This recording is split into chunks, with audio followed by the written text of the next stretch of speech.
Welcome to Berlin, a city of art, like in this street art installation made of trash. There's also traditional art, new art, modern art, all kinds that you can watch in the many museums of the city. And it's also a city of theater, of opera, of music, of dance, of the Carnival of Cultures, a 4-day festival every summer where the people are dancing in the streets. And of course, they're not only dancing in the streets, they're also dancing in the many clubs of the city. Like in this one, the smallest discotheque in the world, the Teledisco. Berlin, a city of nightlife and of so much more. Let's go and explore it. Let's start with some of the touristic highlights.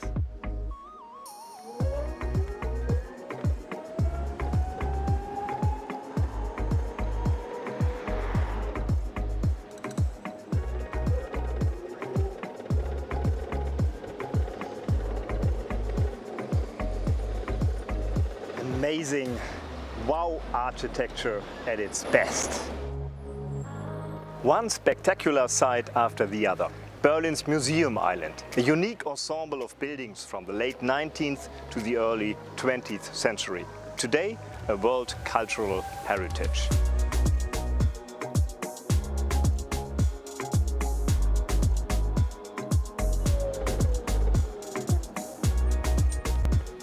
Berlin has its palace back. After many years of renovation and conversation, it was reopened this year with exhibitions and events for the public.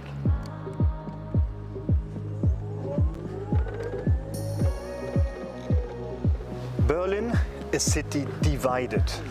That was true for 28 years, from 1961 till '89. It's also the longest art exhibition in the world, the East Side Gallery.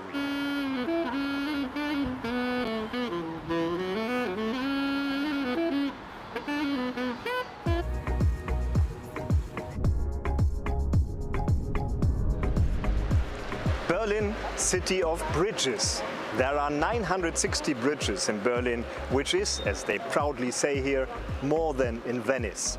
The Oberbaumbrücke here was, of course, like all bridges, built to connect.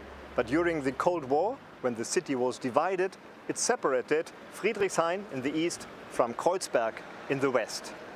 Now, of course, it's open again, and we can cross it and move on. So, let's take the U-Bahn, the underground, which is an overground here, and move on to our next stop, Berlin-Neukölln.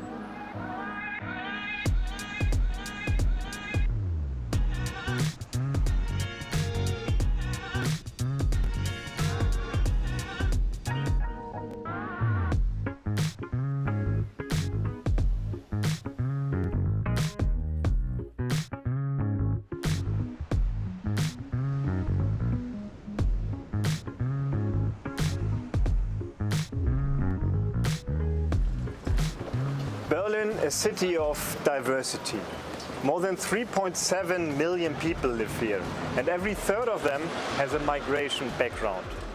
The official counting says that people from 173 countries live here, out of the 195 countries that exist. And this multicultural mix becomes especially visible in districts like Neukölln. Döner. That's the one thing that unites all these different cultures and nations in Berlin. The one thing they all can agree upon. It's kebab in a bread. And the best thing, it was invented here in Berlin. Back in 1972, the Turkish so-called guest worker Kadir Nurman saw that the Germans were always in a hurry. They did not have the time to sit down and eat properly. So he decided to give them food to take away, to go. And that's part of our culture, not only here today in the district of Neukölln. And talking about districts, that's a very important thing here in Berlin. It's like a city in the city. So Berlin is a city of many cities. It's sometimes more important which district you live in than that you are a citizen of Berlin, like in Neukölln. And all those districts, the 12 districts of Berlin, have their own administration, their own mayor, sometimes their own twin cities, and their own city hall, like the one from Neukölln.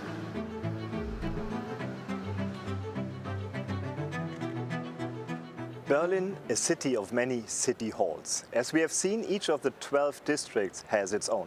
But of course there's also the city hall for the whole of Berlin, home of the governing mayor, who is responsible for the whole city, and Berlin is one of 16 federal states in Germany.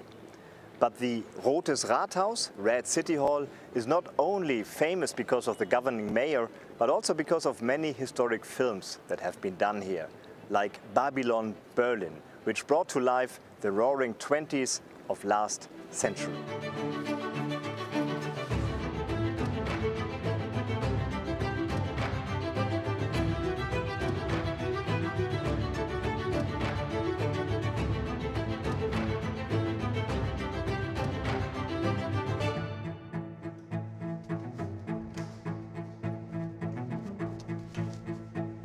Back to reality.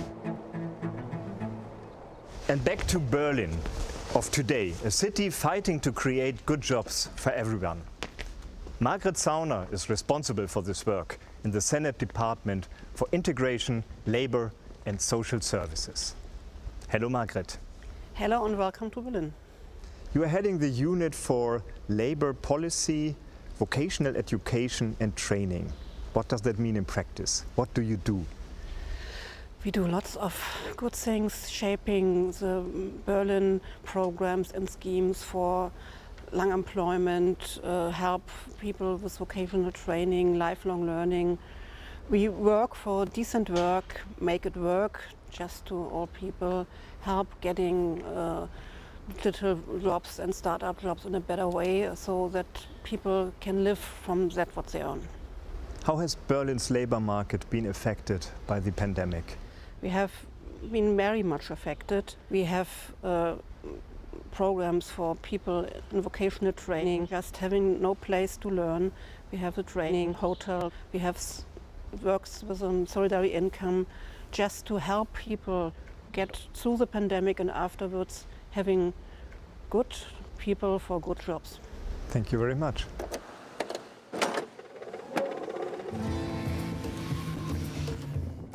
Berlin, a city of multi-level governance in action. We've seen the districts, the cities in the city. We've seen the whole of the city of Berlin, which also is a federal state. And Berlin is also the capital of Germany, hosting the national government and the national parliament. In the building behind me, the Bundestag, with its glass dome designed by Norman Foster on the top. You can actually walk up there in a spiral staircase, enjoy the great view, or look down into the plenary room and see what your elected representative is actually doing for you. Most of all, the parliament should control the government. And to make that easy, it's just next door. The Chancellor's office is in the building behind me, just beside the Bundestag. And inspired by its architecture, the locals call this building the washing machine. One of the most popular photo shots in Berlin is the Brandenburg Gate. But almost no one knows the secret behind the walls. Over the columns, just under the roof, is the Soldier's Chamber, a hidden hall of 250 square meters without windows. Throughout history, it was used as a torture chamber, a hideout for soldiers, and a wiretapping station. Berlin, a city of secrets.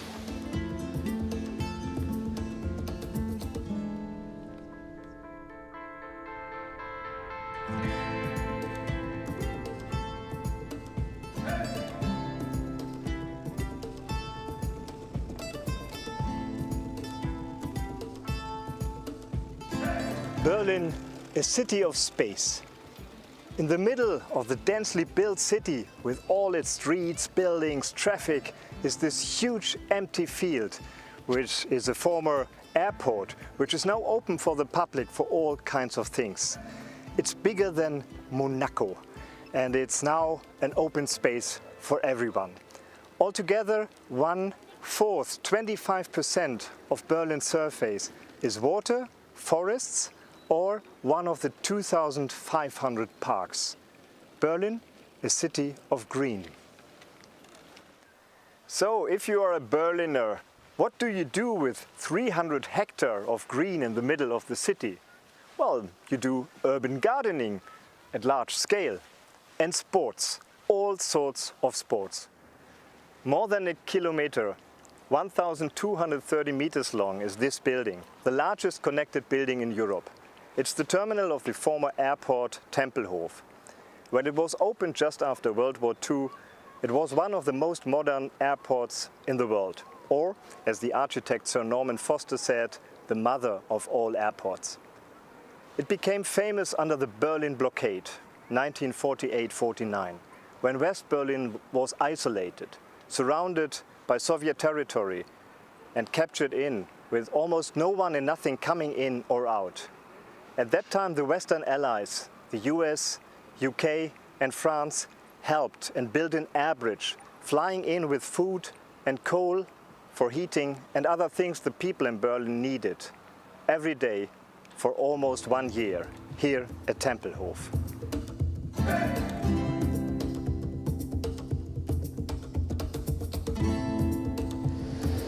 I love cycling, and I love those pop-up bike lanes, like here in Friedrichstraße, at the economic heart of Berlin.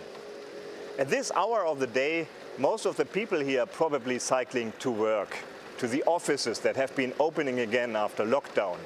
And most of them probably in services, because that part stands for 80% of Berlin's economy.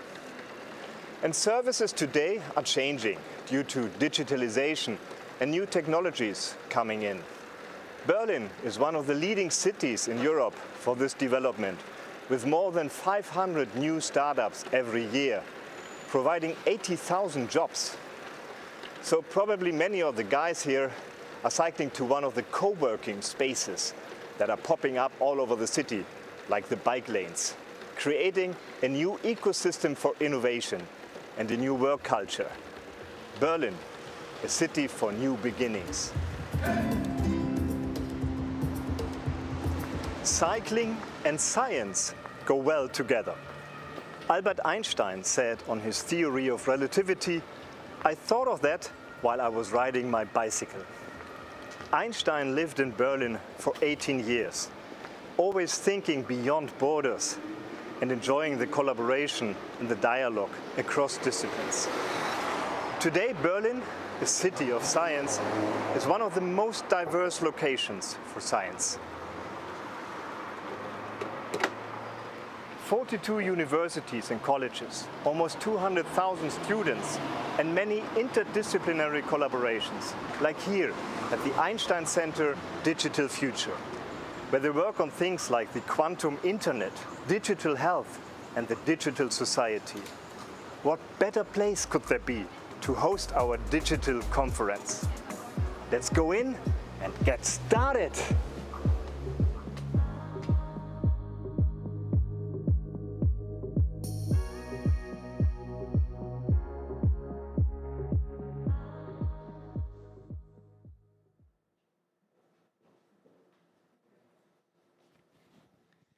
And here we are in.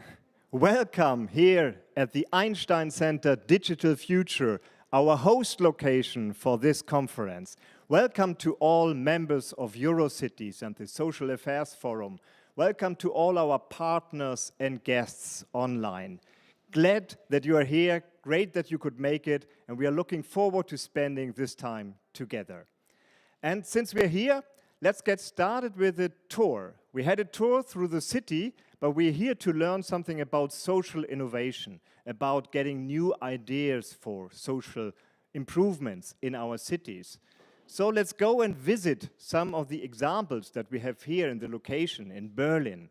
And you can choose your guided tour. You can do it here at the Einstein Center Digital Future and learn more about it.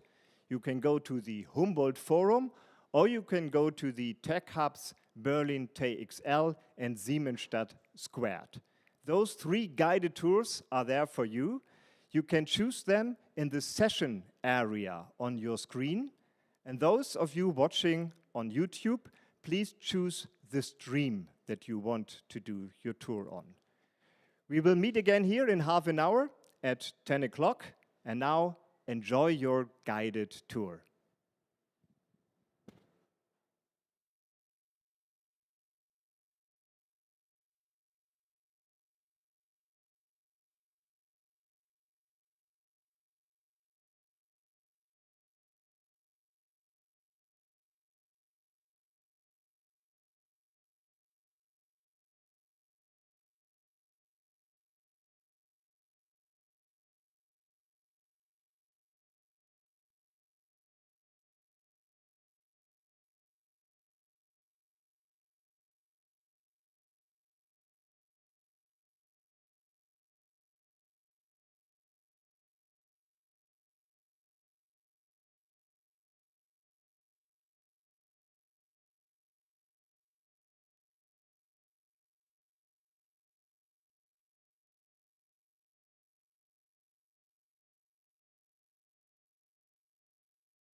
Welcome back after this flying start. I hope you enjoyed your tour. I definitely did at my tour at the Einstein Center Digital Future. Albert Einstein, the famous physicist who gave this place its name, once said, "Creativity is intelligence having fun." I think that was exactly what we had, and that's also the idea of our whole conference, to put this principle into action. For our theme, Cities for Inclusive Recovery. How can we use creativity and social innovation to ensure a fair and green and digital recovery and jobs? And we are happy to be here in this vibrant city of Berlin, our host. And therefore I would like to say good morning to Klaus Lederer, Deputy Mayor and Senator for Culture and European Affairs here in Berlin. Exactly the right person to officially kick off our Social Affairs Conference in Berlin this morning. Klaus, the floor is yours.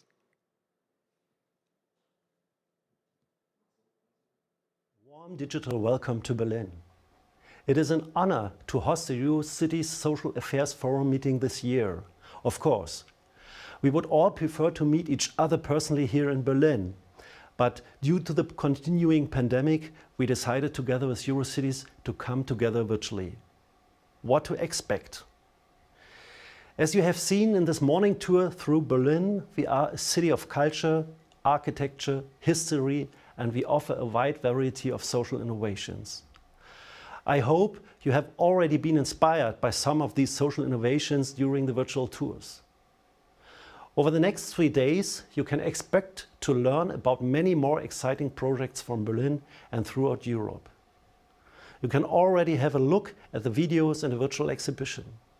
You will also be able to co-learn and co-create ideas and solutions in the workshops that are planned. I think we all aim to make the post-pandemic recovery successful, and that also means making it inclusive and sustainable. I very much look forward to listening to your contributions and working together with you at the city level. This year's Social Affairs Forum has a strong focus on jobs and how we can use the recovery from the pandemic as an opportunity to create green and digital jobs that are also fair and just. It is crucial that in this transition we ensure decent working conditions and that we leave no one behind. An inclusive recovery means protecting the most vulnerable groups, such as young people and children, elderly people, people with disabilities, and migrants and refugees. Our main aims are to create an inclusive labor market, reduce social inequalities, combat child poverty, and tackle climate change. 2 years of the COVID-19 pandemic have required many drastic measures, which have themselves dramatically affected the way we live and work. In Berlin, the number of unemployed people is 1/4 higher than before the pandemic. Among the unemployed, the share of long-term unemployed people increased to 40% in Berlin in September 2021. This group is our main concern, and we are making every effort to get them back to work. The solidarity basic income, which we have developed in Berlin over the last few years and which you can learn about in tomorrow's co-learning workshops, is an important building block for this. Another important challenge lies in the fact that we have much fewer training places than in the years before the pandemic. We must support small and medium-sized enterprises as well as startups in Berlin in offering more apprenticeships. Our main economic sector, the service industry, has been hit hard and many businesses have had to close down. However, an array of emergency funds and programs has been put into place and the economy is now slowly starting to recover. In Berlin, we established the Training Hotel, which offers training places to those who lost their apprenticeship due to the pandemic. I'm sure you will agree when I say that cities and its inhabitants have proven to be very resilient, agile and innovative, especially in times of crisis. People have shown creativity and much solidarity with each other. Many companies and administrations have also been able to adapt by allowing people to work remotely. Even after the pandemic, home office will remain a standard for many of us and our colleagues. Especially as digital competences are becoming more and more important. But home office and remote working has also forced us to rethink the relationship between private and work life. As many people will continue working from home, we must rethink mobility concepts and ensure affordable housing. In Berlin, we have already started exploring these themes in our future places, two of which you have already got to know in the virtual tours. The accelerated digital transition has shown that it is possible to drive change forward quickly, if all actors and governmental levels are on board. Let's build on this momentum to do the same for the green transition, always keeping in mind how to make it fair and inclusive for all.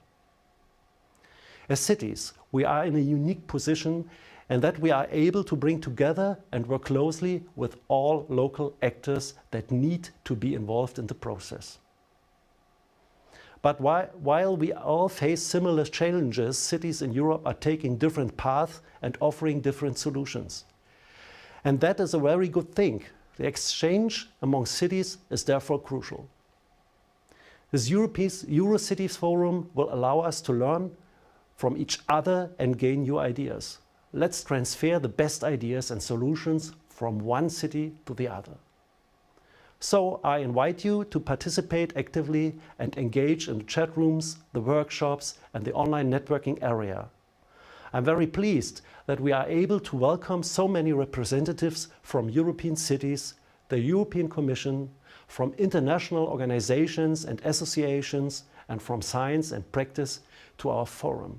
This is a huge potential that we should exploit. I look forward to fruitful discussions over the next 3 days, and now I hand back to you, Ivo. Thank you very much. And thank you, Klaus. One thing that we have to explain is Berlin has had elections just a few weeks ago and is in the middle of forming a new government now. Everybody is very busy with that. And this is why we had to pre-record the message of Klaus Lederer. But I'm very happy it was possible to get it. Thank you very much for the effort. And now to another deputy mayor, to Martin von Utrecht. There you are, Martin von Ooyen in Utrecht, our chair of the Social Affairs Forum here. Martin, how did you like the first hour of our conference?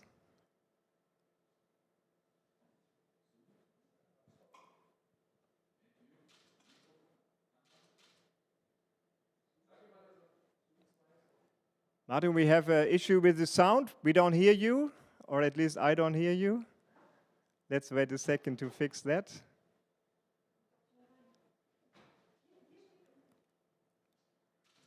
Talking about digital future, fighting with the sound here.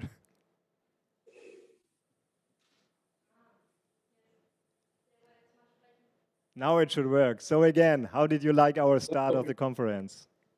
Well, thanks. Thank you. Good morning. Thanks, everybody. Well, the sound is fixed, so well, that's great. Thanks a lot, Ivo. Well, I had other obligations this morning, this first hour, so I wasn't in the possibility to join. But I heard from my colleagues that it was an inspiration hour for a digital tour via Berlin. So thanks. And one of the good things with digital formats is you can watch it later. It's all recorded. But maybe give the floor to you now to kick off our conference as the chair of the SAF, please. Floor is yours, Martin. Well, thank you, Ivo. And I would like to start with a statement that is maybe not really typical or atypical from a local politician. And that is that the theme of today, what are the social innovations that can bring us further, specifically to jobs? Well, I think I have to admit I do not have all the answers. I do not have all the answers to respond to the challenges we are currently facing. And that is why I am so happy that we are not expecting the answers from the people that are on stage today, but from each other. That we are looking forward to see other solutions, other social innovations from each other, from other cities, from other persons than the people on the stage. I think we can do this together via social creation, via the social innovation lab. I think we need the creativity of everybody today. And I think let's challenge ourselves. Let's challenge ourselves to some specific things, I think, that are the fundamental issues to break through and to make an innovation. And I think the first challenge is to break through the silos in our ways of working and in our ways of thinking and in our ways of organizing the government. We have to think in collaboration between our digital, our social, and our physical departments. Let me give you a simple example. I am a deputy mayor, and I am mainly responsible for all kinds of social and societal aspects of society. It mainly is about social inclusion. It's about elderly. It's about people with disabilities. But what I see is that I cannot work with all this kind of social affairs without my colleagues that are all these different topics working. For example, if I want to innovate for people with disabilities, I need my physical colleagues that are working on the streets and that are changing our streets in a way they are made. If I need and I want to do something, for example, about the homeless, I need the people that are working on affordable housing. So all kinds of social affairs are directly connected to the physical parts of our city.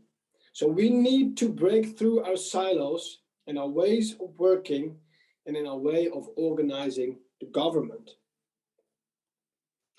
The second thing I would like to challenge us, I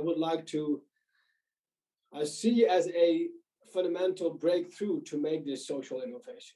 And that is, I think that we need creativity from another level. We need, in my opinion, the European Commission and the national governments to include cities in the development of new pathways and strategies. Sometimes we see that national governments and the European Commission and cities are not working together, but they are more fighting together. They are having different aspects and different ways of thinking. But the only way we can really make the social innovation is if we work together. If we work together from this all different kind of levels, and we see that our citizens are at number one. Dear colleagues, dear staff members, the team of EuroCities, the members of, and the EU representatives, I am honored to welcome you to this EuroCities Social Affairs Forum, and of course, what I said already, the more specifically Social Innovation Lab. There are some things that I would like to say also. 2 years ago, in another German city in Stuttgart, I did not expect to have to address you now from my computer at home, without being able to meet you in person and share ideas with you during the coffee break.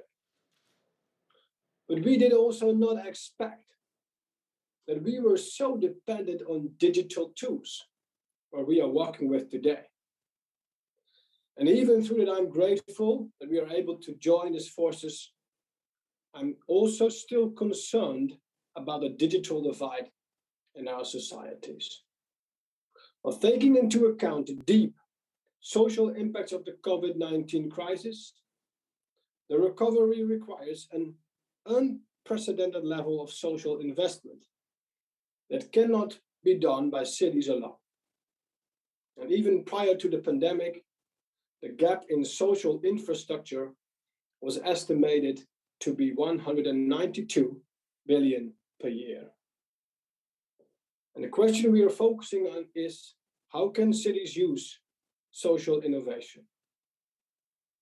And I hope that we find the answers in this forum. Well, thank you, Ivo. Thank you very much, Martin, for these words. Creativity is a good word that we need to follow and we want to follow throughout this conference. We got another welcome message, and this time it's from the Vice Chair of the Social Affairs Forum, from Bailey Annette Christie, Councillor of the City of Glasgow. In Glasgow, of course. For you. Hi. For like the. And Glasgow, of course, hosted the Global Climate Summit that was taking place last week, the COP26. And this is then the perfect connection for us, because what we want to make sure is that we have a fair and just recovery in all cities, while at the same time we need to meet our responsibility and the needs to fight climate change. So, Annette, let us know, what have you learned from hosting the COP, and what can you tell us that will lead us in our way ahead? Good morning, and thank you, Ivo. I hope you can hear me. There's no more technical glitches. But yes, we have learned a lot. And to start, I would just like to give my thanks to the Mayor of Berlin, Dr. Klaus Lederer, and of course, our Social Affairs Forum Chair, Martin Vajoyen, Deputy Mayor of Utrecht. So again, good morning, colleagues. I'm delighted to be in Berlin, albeit virtually. Berlin is a city which Glasgow and its people share strong bonds with, and we've worked in partnership, whether that be our creative communities cross-pollinating over the years, to our co-hosting of the inaugural European Sports Championships in the summer of 2018. And when Glasgow hosted the first ever EuroCities Social Innovation Lab in March 2019, I don't think any of us could have foreseen where we would have been just 1 year later. It is therefore with particular delight that I am speaking on behalf of Glasgow and EuroCities as we tentatively move forward from the pandemic and focus on what has been at the heart of the response to COVID-19. That is the resilience of our citizens and communities, the innovation in our cities, and the agility of EuroCities in bringing us all together to face common challenges. But what we all should have foresaw in March 2019 was the urgency and need for climate action. As host city of COP26, Glasgow has witnessed the world coming together along the banks of the River Clyde, where the spark of the first industrial revolution was lit. Now, Glasgow profited from that, and it must also be acknowledged that Glasgow profited from imperialism and the slave trade. But of course, not all our communities did. Global inequalities must be addressed as we go forward to a carbon-free future. And those inequalities are very much experienced in my city, Glasgow, at a very local level. COP26 was described as the planet's last best chance to tackle climate change. And the Glasgow Climate Pact does not contain everything that every country wanted, so there is understandably disappointment that key issues were watered down in the final hours. But there can be no doubt that the Glasgow summit has made progress on some important issues. The importance of capping temperature at 1.5 degrees, a rise of 1.5 degrees, is no longer questioned. And the need for countries to come back next year with higher contributions to tackling emissions may just be enough to keep that 1.5 degree goal alive if countries deliver on their commitments. There have been significant commitments to double balance, finance and balance for adaptation, to take action on methane and deforestation, and the beginning of proper recognition of the loss and damage that is experienced by countries, particularly in the global south. There's also the recognition for the first time of the need to reduce reliance on fossil fuels, although it is deeply disappointing that due to last-minute interventions, it's not as strong and clear as it should be. This is a journey Scotland has already embarked on, and it needs to accelerate in a way that is fair and just. How do we get there? By cities mobilising their citizens, raising their voices, putting our money where our mouths are, and investing in game-changing projects that deliver on net zero commitments. And as example by EuroCities, bringing together mayors across Europe in an alliance for a Green Deal. We communicated that climate action and social progress are two sides of the same coin. A growing coalition of 50 mayors came together to advocate for and accelerate transformative action to reach the EU's goal of climate neutrality by 2050 and significantly contribute to the 1.5 degree target of the Paris Agreement. We heard from Budapest, Bristol, Lyon, Marseille, Oslo, Prague, Zagreb, and of course our friends in Utrecht. Mayor Sharon Dijksma, who told us about the changes being made across Europe, breaking down departmental silos, taking complementary action and forging pathways to a carbon-free future. And we heard of the challenges when EuroCities Secretary General Annalisa Boni highlighted that decisions and funding mechanisms for climate adaptation and mitigation remain concentrated at national level, while an effective green and fair transition must be first and foremost implemented locally by cities.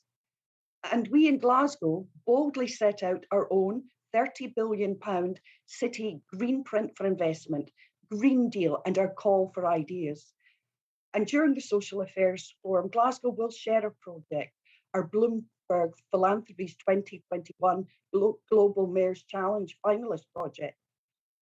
This proposes to upskill our residents, especially those in impoverished areas, to upskill them with design and innovation skills and link them with industry, business and academia to launch enterprising solutions to eradicate poverty while addressing the climate emergency. Will this be successful? Well, we will see. For the first time ever, a COP agreement recognises the need for multi-level action and the role of cities and networks like EuroCities. Section 8 of the Glasgow Climate Pact is on collaboration, and paragraph 55 recognises the important role of non-party stakeholders, including civil society, Indigenous peoples, local communities, youth, children, local and regional governments, and other stakeholders in contributing to progress towards the objective of the Convention and the goals of the Paris Agreement. The Glasgow Climate Pact, while also recognising the role of local government, commits to what is known as the new 7th Glasgow pillar of the UCLG and LGMA route map towards COP26. That is climate justice and social equity. Lorenz Tubiana, one of the architects of the 2015 Paris deal and now CEO of the European Climate Foundation, said the outcome showed that the 2015 Paris Climate Agreement was working as intended. She said that despite the COVID-19 crisis, we've accelerated action, responded to the scientists' call to close the gap towards 1.5 degrees. But, she added, there's a lot more to do. The commitments and claims of the first week on finance, forests, end of public finance for fossil fuel, methane and cars must now be translated into real policy. And Frans Timmermans, Executive Vice President of the European Commission, summed up many countries' reactions, saying, it doesn't stop here, it only starts. The Mayors' Alliance for a European Green Deal kick-started that process, and the Berlin Social Affairs Innovation Lab is the first milestone post COP26 where we can put this to the test.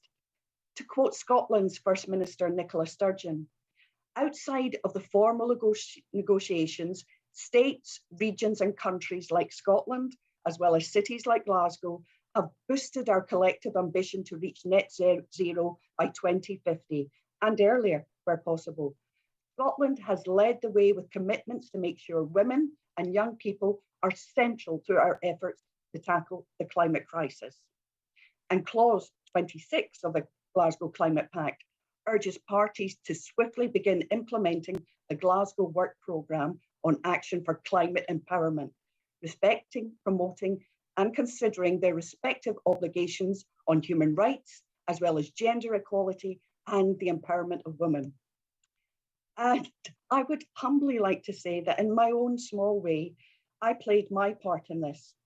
In Glasgow City Council, we brought together 2,500 15-year-old girls to discuss the climate and ecological emergencies in partnership with WOW, the Women of the World Foundation, and Glasgow Caledonian University's Centre for Climate Justice, which was created with the Mary Robinson Foundation. Now, Mary Robinson is, of course, the first woman president of Ireland and the former UN High Commissioner for Human Rights. And it was her words that inspired our gathering. She famously stated, "When the problems are man-made, the solutions are feminist." Girls at COP26, The Solutions Are Feminist, was a series of events where schoolgirls debated different aspects of the climate emergency and discussed the global issues around our environment and gender, focusing on Sustainable Development Goal number 5. With all women panelists, we had local, national, and international experts, including the Mayor of Utrecht, who kindly gave time out of her busy schedule. Girls from every high school in Glasgow discussed themes ranging from the green and wellbeing economy, migration and climate refugees, health, food, science, data and design, place, fashion, culture and heritage, and mentoring, or womentoring. In fact, it was a girls' innovation lab, and I was honoured to have Mary Robinson join us on the last theme day to speak. She said, "A feminist solution includes as many men as possible. So I want you girls to do me a favour and make all your brothers feminist. A feminist solution isn't a solution of only women. It's a balanced solution between men and women, but done the woman's way. Young people can lead and older people can listen." And the leader of Glasgow City Council did listen. And at the end of Girls at COP26, she committed to bring together our girls with the next COP host city and share our model of empowerment. We agreed with the Women of the World Foundation to be the first city to create a call with them for girls' global action in advance of the next COP. And here at the EuroCities Social Affairs Innovation Lab, I call on all our cities, all of EuroCities, to join us. And I would like to end with the words of 2 other women to ring in the ears of our friends and neighbours in EuroCities. Costa Rican diplomat Cristiana Figueres, Executive Secretary of the UN Framework Convention on Climate Change, was the main architect of the Paris Agreement. And on December the 12th, 2015, in Paris, under the United Nations, 195 governments came together and decided unanimously to intentionally change the course of the global economy in order to protect the earth and improve the quality of life for us all. So how did this remarkable achievement happen? Well, in the words of Cristiana Figueres, impossible is not a fact, it's an attitude, and we're running out of time. And I'll just finish with the words of Scotland's national poet, Kathleen Jamie, our maker. Her latest poem is entitled What the Clyde Said After COP26. And it ends with, "I'm a river, but I can take a side. From this day, I'd rather keep afloat like wee folded paper boats, the hopes of the young folk chanting at my bank. Fear in their spring bright eyes. So hear this, fail them and I will rise." Colleagues, friends in EuroCities, let that be the spark that ignites Berlin's social Affairs Innovation Labs, because nothing is impossible. Together as cities, we can face these global challenges. We can, we will, we must rise. Thank you. Thank you, Annette. Wow, if I may borrow the name of the Women of the World Foundation. Wow, thanks a lot for all the commitment, the inspiration, the creativity that you shared. It's exactly those ingredients that we need for social innovation. And talking about social innovation, we know there are many good examples in our cities. And it's the case as well here in our host city in Berlin. One is dealing with one of the burning questions we see everywhere, because the new economy takes away many of the old jobs, while at the same time not always creating as many new jobs. So we all in our cities and societies are faced with the question how to deal with it, how to make sure people have work and an income that makes a living possible. One way we are trying out, and they are trying out here in Berlin, is the Solidary Basic Income. Started in 2019, it took 1,000 formerly unemployed people into this program and created new opportunities for them. Let's watch one example.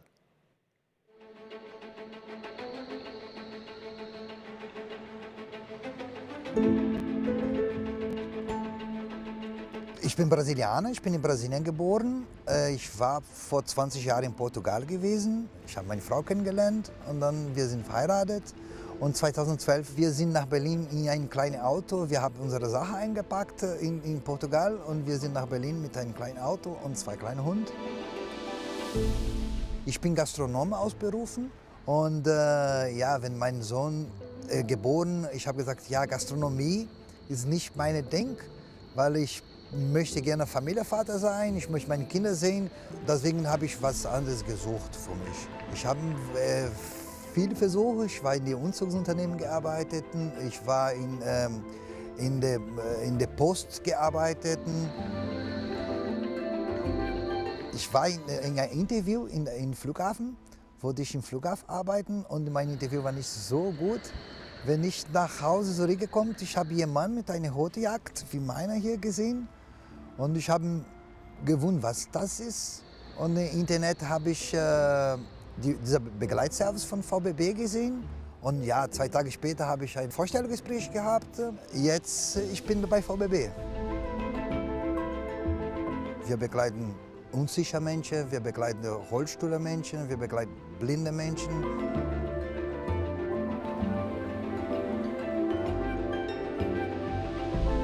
Wir haben so eine Qualifizierung 6 Monate gemacht bei VBB. Wir lernen mit Kunden, jeder Kunde ist eine Welt. Mit den Kunden jeden Tag wir lernen auch was anderes.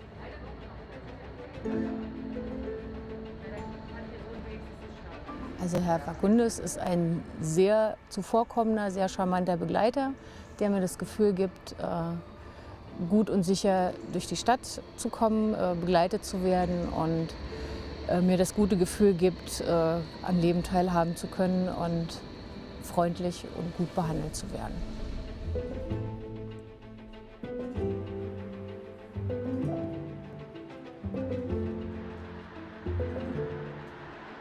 Der solidarische Grundeinkommen hat mich eine Chance gegeben, für andere Menschen zu helfen.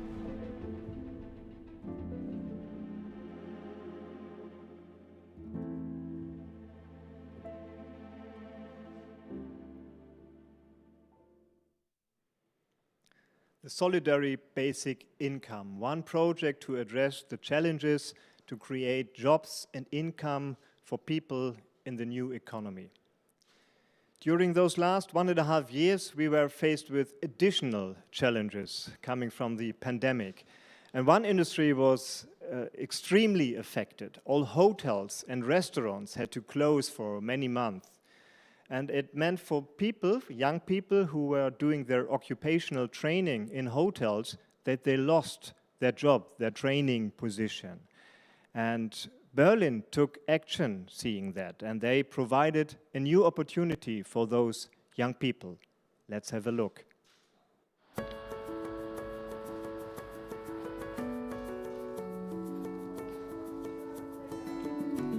Ich habe mir den Beruf Hotelfachmann gewünscht, weil mir die Vielfalt sehr viel Spaß macht, weil man mehrere Bereiche durchläuft. Anstatt beispielsweise im Restaurantfachmann nur einen Bereich zu durchlaufen, da erlebt man fast jeden Tag immer was Neues. Ich habe sehr viele Bewerbungen geschrieben und es war ein ganz langer, harter Prozess. Hatte mehrere Bewerbungsgespräche gehabt, bis ich dann endlich das eine Hotel gefunden habe, was mich dann aufgenommen hatte. Und dann kam Corona, direkt nach 3 Monaten. Als ich erfuhr, dass ich gekündigt worden bin, war ich einfach in den ersten paar Momenten einfach geschockt. Wusste nicht, wie ich weitermachen sollte, denn mir fiel in dem Moment gerade nichts ein, war auch ein bisschen in Panik. Hatte wirklich gehofft, dass ich nicht gekündigt werden müsse, aber was geschehen ist, ist nun geschehen. Für mich war der Himmel grau, also es war einfach ein trauriger Tag. Sie haben mir dann noch den einen Tipp von dem Abacus-Projekt gegeben und durch mein Anschreiben konnte ich sie auch begeistern und ich war echt froh. Das Projekt war meine letzte Hoffnung. Ich bin sehr froh, hier aufgenommen zu werden und ich konnte meine Ausbildung weitermachen. Das freut mich halt einfach. Ich arbeite hier persönlich sehr gern, weil ich mich auch mit fast jedem so gut klarkomme, dass das Teamwork einfach fast perfekt ist. Herr Laban Neves ist ein Musterbeispiel dessen, was ein Hotelfachmann ausmacht. Er ist kommunikativ, er ist wissbegierig, er nimmt die ihm beigebrachten Dinge auf, er gibt sie auch wieder. Und er weiß aber auch um seine Pflichten. Ich bin sehr happy, dass ich hier aufgenommen worden bin.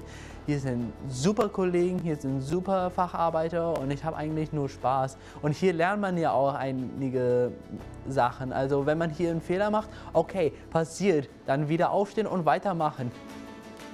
Ich habe eine zweite Chance bekommen und das nutze ich jetzt.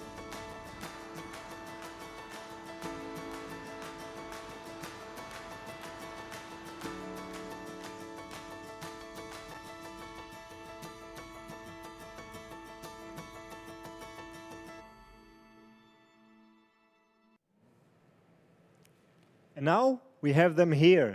Those two that have been in the video are here in our studio now. Josh Laban Neves, who we just saw at the hotel, at your new place, at your new hotel, and Rainer Fabiano Fagundes, who we've seen before. Welcome. Thank you. Hi.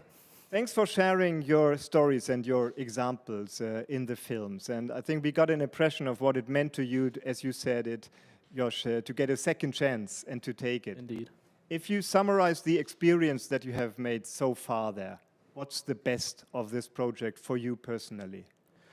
Personally, for me, it's just in general working there because, as I've mentioned in the video, I finally gotten a second chance. I finally got to use it, and as it shows, I'm enjoying my time in the hotel that I am in now.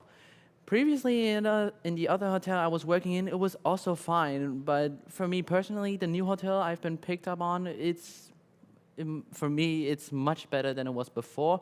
I've made new friends. I understand my colleagues a lot. This internship has taught me a lot. And, well, now I'm here. And it just makes me so happy. Great to hear that. Thanks a lot. Rainer, what is the best for you from this, what you're doing now, what you shared? My Bestes hier, ich stehe hier in Berlin, ich bin in Berlin und was ich besser finde bei meiner Arbeit, ist die Leute so unterwegs machen. Ne? Ich bin immer unterwegs in den Staaten mit Menschen und das finde ich super. So hin und her zu fahren. Thanks for speaking German.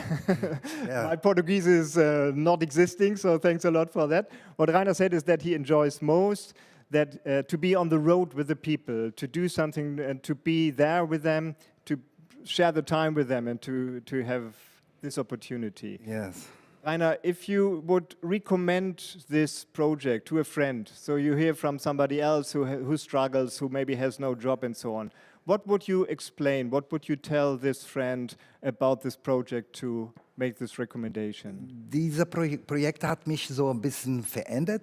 Ich bin von Gastronomie von einer Behindertenabteilung so geschoben bei der VBB. Ja, ich rekommende für wer ein bisschen das Leben endet, das ist eine gute Chance. Die SGE gibt eine gute Chance für wer das Leben ändern möchte. Rainer just said the beautiful sentence of, if you want to change your life, this is a beautiful opportunity, because you changed from working in the gastronomy sector now to work and help handicapped people or disabled people. And this is a change of life which is possible through this project, and a good recommendation for others. Josh, do you have anything to add? What is the perfect plus that you would recommend to a friend of yours who maybe is in a similar situation, and you say, well, I'm in a project like this in the hotel, what would you tell him or her? Starting off, the Abacus Tierpark Hotel is a perfect place for hotel managers like myself to be picked up on, like on a safety net. It's mainly a project for those who don't know what to do after they've been fired from their internship in, like, I don't know, for testing months or weeks. It's like mainly a safety net for those who don't know where else to go, and this is the project is perfect to continue on where you left off. You learn new things, you also get to meet new people, and as a hotel manager, for me, I get to experience every section of it: restaurant, banquet, housekeeping, all the stuff. And it's really fun for me to experience the changes of each section. Every variety is different. Great. Thanks a lot, Josh and Rainer, sharing your stories and your experiences. It's a perfect illustration of what we want to achieve with social innovation. So thanks a lot for being here with us. Thank you. Not at all. And we have another quote of the famous Albert Einstein, who said so many wise things. He said, all that is valuable in human society depends upon the opportunity for development accorded the individual. So this is a perfect summary of what we just seen in the two projects in Berlin and with our two colleagues here. And it's also the perfect motto, I think, for our keynote speaker, for Francis Stewart from Oxford, Professor Emeritus of Development Economics. And Francis has dealt with and researched on poverty and inequalities, on human development and appropriate technology. So all the areas we are talking about when we want to talk about social innovation here. And I know that Scientific America named you one of the 50 outstanding technological leaders, Francis. And that means we are very honored to have you here with us. And we are very much looking forward to hearing your keynote. Please, Francis, the floor is yours. Thank you very much. I'm very privileged and pleased to be here. I'm trying to share my screen so I can put my notes up. So perhaps the host could let me share my screen. But anyway, I'll start until they have done that. Basically, today I want to talk about a particular type of inequality which is really very much in the air, and what can be done at a city level as well as at a world level about it. And that is the inequality across generations. And we find, which is very obvious, that we're not giving priority to the future. It's very obvious because we've all been following the COP negotiations, and we know that although some progress has been made, the future generations are not being given the importance that they deserve. Now, before we could somehow ignore the future because we assumed everything would get better, but I think we know now that it won't get better, that the future, that our children, our grandchildren, but above all, even further into the future generations, are going to have a much worse situation than we do unless we take some action. I'm now able to share my screen, I think. Is that working, everybody?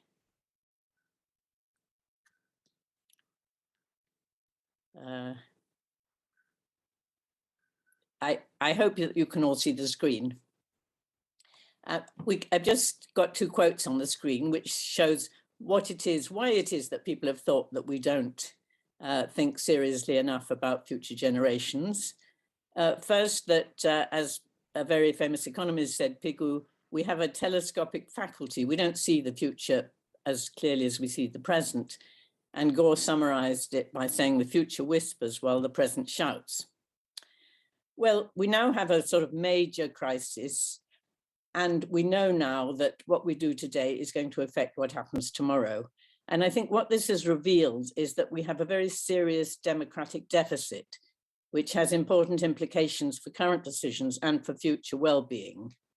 I won't go through these charts, which just show how bad the future looks, and we see it already in the present, and that we are already making our future generations' situation much worse than ourselves. So why is this? And what do we owe the future?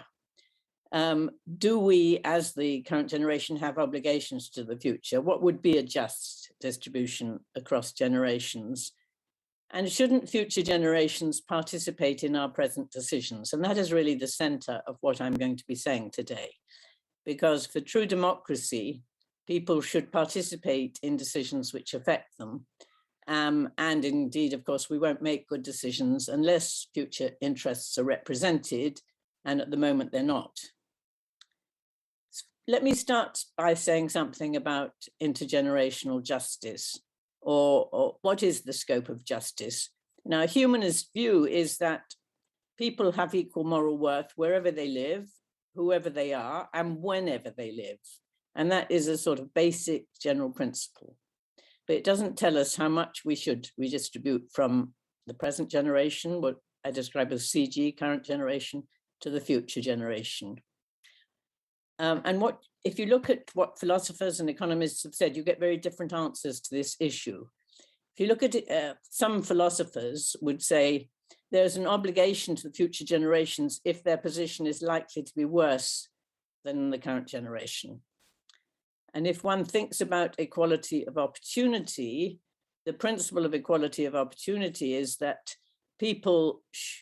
no inequality should be due to things which people have no control over. If they don't control over what happens, there is no reason why they should be less equal or more equal. And that principle is a very important principle when it comes to thinking about equality within the current generation. But a critical thing is we can't choose when we're born. I think we all know that. And if you can't choose when you're born, then there is no reason why you should be treated less well simply because you live in the future. So you should give some priorities to the future generation, but how much? And the famous philosophy Rawls has said that what one should do is make the poorest groups as well as possible. You should give priority to future people if they're going to be likely to be less well off than people today. But what that principle says is that although we should give priority to the future, we should not give it at the expense of the poorest today. So we must always be thinking about the poor in the current generation, as well as thinking about the poor in future generations. So essentially, philosophers say we must have an obligation to the future generations if their position is likely to be worse than the present ones. And this was well expressed by in the Brundtland report many years ago now, that sustainable development is the kind of development that meets the needs of the present without compromising the ability of future generations to meet their own needs. And at the moment, we're not doing that. So let's move to what economists say, because economists, in a way, unfortunately, and I'm one of them, tend to rule the world more than philosophers. And economists say that what we should do is optimize through time. Now, that may not mean very much, but essentially it means that they adopt an interest rate which discounts the future relative to the present. And if you have any sort of discount rate at all, even if it's as low as 1%, it makes a huge difference to how much one values the future. So if you have a discount rate of 10%, which is a very common discount rate currently, 100 euros today would be worth less than 0.1 of a euro in 100 years, which really means that you're not valuing what's happening in 100 years at all. And so with any sort of positive rate of interest, even preventing an environmental catastrophe which wiped out the entire economy or even the entire of humanity wouldn't be worth it, wouldn't be worth investing in if the benefits are in the distant future. So essentially, economists really do not give priority to the future at all. And if we look at what the actual discount rates are, they're well above zero everywhere, as we know. If you want to take a loan, it costs 15, 20%. Even in the public sector, where they take a more reasoned view, you have positive rates, which mean that you're not valuing the future as seriously, and that we're not really thinking at all about what's happening in a century. So there's a massive failure currently to give sufficient weight to the future generation. And we know that by these high discount rates. We know that by all these subsidies that have been very much in the news recently to fossil fuels. We know that by the fact that we've been thinking about this issue for 20 or 30 years, but made very little progress on sustainability. And also because, partly because economists and also policymakers give huge priority to economic growth among their other issues. So why is there this failure? And there are many reasons for the failure. And one is that, as we've seen with the COP negotiations, it's a global collective action issue, and countries don't like to take action unless they think that other countries are taking action, because they will still suffer. And so why should they sacrifice their interests if they're going to suffer anyway? A second one, which is very, very powerful, is the power of special interests, especially the coal and oil industry. And then we have the general short-sightedness of current generations about the future that I talked about. But the one I want to focus on is the structure of current political systems, and basically the absence of future generations in our decision-making bodies. So it's very undemocratic. There's a democratic deficit. Now, democracy is a quite complex concept, but there are two types of democracy that we could be talking about: representative democracy, voting and so on, and then deliberative democracy or public discussion and reasoning. And in both of these types of democracy, future generations are not represented. We know in representative democracy, it's people who vote who are represented. And at the moment, it's people who are aged 18 or above. And we could do something about this whole issue by bringing that voting age down, and I think we should. So with regular elections, current decision makers give priority to current voters, otherwise they're going to lose their votes. And then there's deliberative democracy, in which you have discussions about alternatives. And again, these are usually confined to adult people from the current generation. So essentially, short-termism prevails, as we know. And that, unfortunately, is also true in non-democratic systems. They are also those people in power thinking about pleasing the current generation so that they don't lose power. So what we need to do is to design democratic institutions which do include future generations. And that's, of course, in a way, a sort of paradoxical question, because how can we design institutions in which, by definition, apart from young people born already alive, by definition, future generations can't be present in person? And a number of people have thought of different ways of dealing with this real difficult issue. One is you internalize future generations' interests as values in the current decision makers. And it's been called making future generations imaginatively present in the minds of deliberators. And obviously you do a lot of education and so you must consider future generations. And it could be applied to elected representatives or people in deliberative discussions. Could be made a formal part of the responsibility of decision makers. But you have to say that the effectiveness will be questionable if decision makers still remain accountable only to current generations. A second way of going about this is to amend the rules of representative democracy. You reduce the voting age, but more importantly, you reserve a proportion of seats for people whose duty is to represent future generations. So in your elected parliament, certain proportion of them will be elected only to represent future generations, and they will be elected again in the following election, and again they will be accountable they have to say how much they've represented future generations. And this can be done at national level and at local levels, and it would force more consideration of future generations. Then one can also have a series of different institutions to represent future generations. Ombuds people who represent future generations, future generation representatives within departments, for example, in the Ministry of Education, future generations being represented or indeed taking the whole of a second chamber of elected chamber. And then globally, you could have a UN agency to represent future generations, a UN commissioner for future generations, and a future generation representative on the Security Council. And then on democratic deliberations, much the same. You never have a discussion about anything without bringing in representatives of future generations. And of course, in addition to that, you need to give young people more voice and more power. Well, these may seem like sort of airy-fairy ideas, but in fact, they've been tested in various places and even tried out in political institutions. And a particular leader in this is a Japanese institute called the Research Institute for Future Design, which aims to create futurability. And they say futurability is a situation when a person experiences an increase in happiness as a result of deciding to forego current benefits, so as long as it enriches future generations. And then the Institute explores various social mechanisms which might lead to this situation. So they have some sort of game playing in which some participants represent future generations and some participants don't. And they've shown that where they represent future generations, a much higher proportion choose environmentally friendly projects. So giving people votes to represent future generations did make some difference.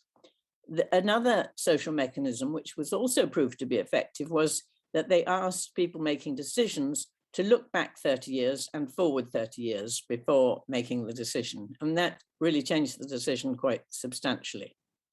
And then another experiment was to have someone called an icebreaker in any discussions, which would be a neutral person who would summarize the discussions and somehow make people realize what they're doing. And that too made some difference. And in a particular town where this institute is located, Yahaba Prefecture, they actually tried to do this and carry it out by making these decisions in the town dependent on future generations. And they divided people into future generation representatives and non-future generation representatives. And they got a quite marked difference in the decisions. And this shows you the difference that they had. The priorities of the current generation group were very immediate: free medical care, repair the equipment for the playground. The priorities of the future generation group was to much more far-reaching, rethink the transport system for Yahaba and preserve rural scenery and promote local production for local consumption. And then after that, the two groups got together and they came to some agreed priorities, which were much more environmentally friendly, as you can see, much more towards the priorities of the future generation group. So it did make a difference. So examples shows that it does make a difference. And we need to somehow get the future generation views into our current decision-making. And in some countries, they've actually done that. In Israel, they had a commission for future generations, which was established in 2001. It only lasted until 2006, and it focused on the practice of the Knesset, and it had powers of delay, and it delayed things quite substantially, quite important decisions. The only sad thing was it was then abolished because the current decision makers didn't like it.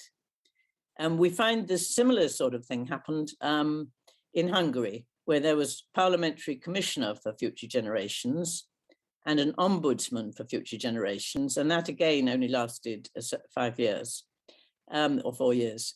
The ombudsman had a duty to safeguard intergenerational justice, and it had significant achievements. It prevented Monsanto, the big corporation, from taking over the gene pool of agriculture. It protected the forest, and it limited the privatization of water. So very substantial improvements by having this institution. When it was abolished, it wasn't abolished entirely. It was incorporated into a general commissioner for human rights. But I think by diluting its objective, it has also diluted its effect in terms of the future. We also have a whole series of parliamentary committees on future generations. One of the very first was one in Finland, the Committee for the Future, but now they're becoming increasingly common, and there's one in the UK, one in Germany and other places. The UK committee says, we raise awareness of long-term issues, explore ways to internalize long-term considerations into decision-making processes, and create space for cross-party dialogue on combating short-termism in policymaking. Well, I don't know about other countries, but in the UK, the parliamentary committees don't have all that much influence. They are more like advocacy than, in fact, decision-making bodies, even though they do incorporate members of parliament.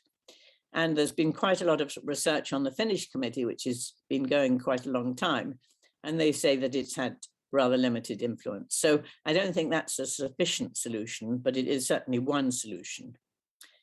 What we find the most impressive and far-reaching solution has been in Wales, which is, I think, a world leader on these issues. It had an act called the Wellbeing of Future Generations Act in 2015, and built into the Welsh constitution is the need for sustainable development. So every decision requires public bodies in Wales to think about the long-term impact of their decisions, to work better with people, communities and each other, and to prevent persistent problems such as poverty, health inequalities and climate change. So sustainable development has become an organizing principle of the government. And when I say the government, Wales has its own, is semi-federal. It's got not all that many powers, but it's got its own government to control the whole of Wales, but it also affects all the cities and councils in Wales. So they all also need to follow this same principle. There's an Auditor General whose duty is to examine whether in fact public bodies are taking a long-term view and to assess and come to some conclusions if they're not. And I would like to stress that there's a huge importance of monitoring these things, because if they're not monitored, then nothing much happens. And then there's the appointment of a Future Generations Commission for Wales, whose duty is to be a guardian for the interests of Wales, the interests of future generations in Wales, and who can advise, encourage and promote, but doesn't have decision-making powers. Now, if you look at the achievements, and this has been quite a short time since this was introduced, there have been significant achievements in transport, in urban planning and in housing. A major achievement in transport was to prevent a major 6-lane road, which was going to circle around Cardiff, and that was prevented. It's had a big influence over the operations of local councils. Just to give 2 examples, the Monmouthshire Council developed a solar farm, and in Cardiff, they've integrated the plan for clean air and transport. And one of the organizing principles in the way that they look at sustainable development is to bring different departments together and take an integrated approach. And I think this is not central to what I'm talking about now, but it is a critical issue that the people who are looking at housing and looking at transport and looking at clean air should all come together and make decisions, because otherwise what one does is taken away by the other. So the approach combines in Wales a consideration of well-being of today, especially the deprived, as with the well-being of the future generations. And in the principles which have been elaborated in Welsh literature, the well-being of today is not at all neglected. That's a critical issue, but it's combined with the well-being of the future. So you can improve futurability, and you can do it at the local and city level. And here I come more to the central issue of this meeting, which is about city decisions and innovations at the city level, which might produce good results. And I think one can see that it's got a high potential if you look at the examples of Yahabi and cities in Wales.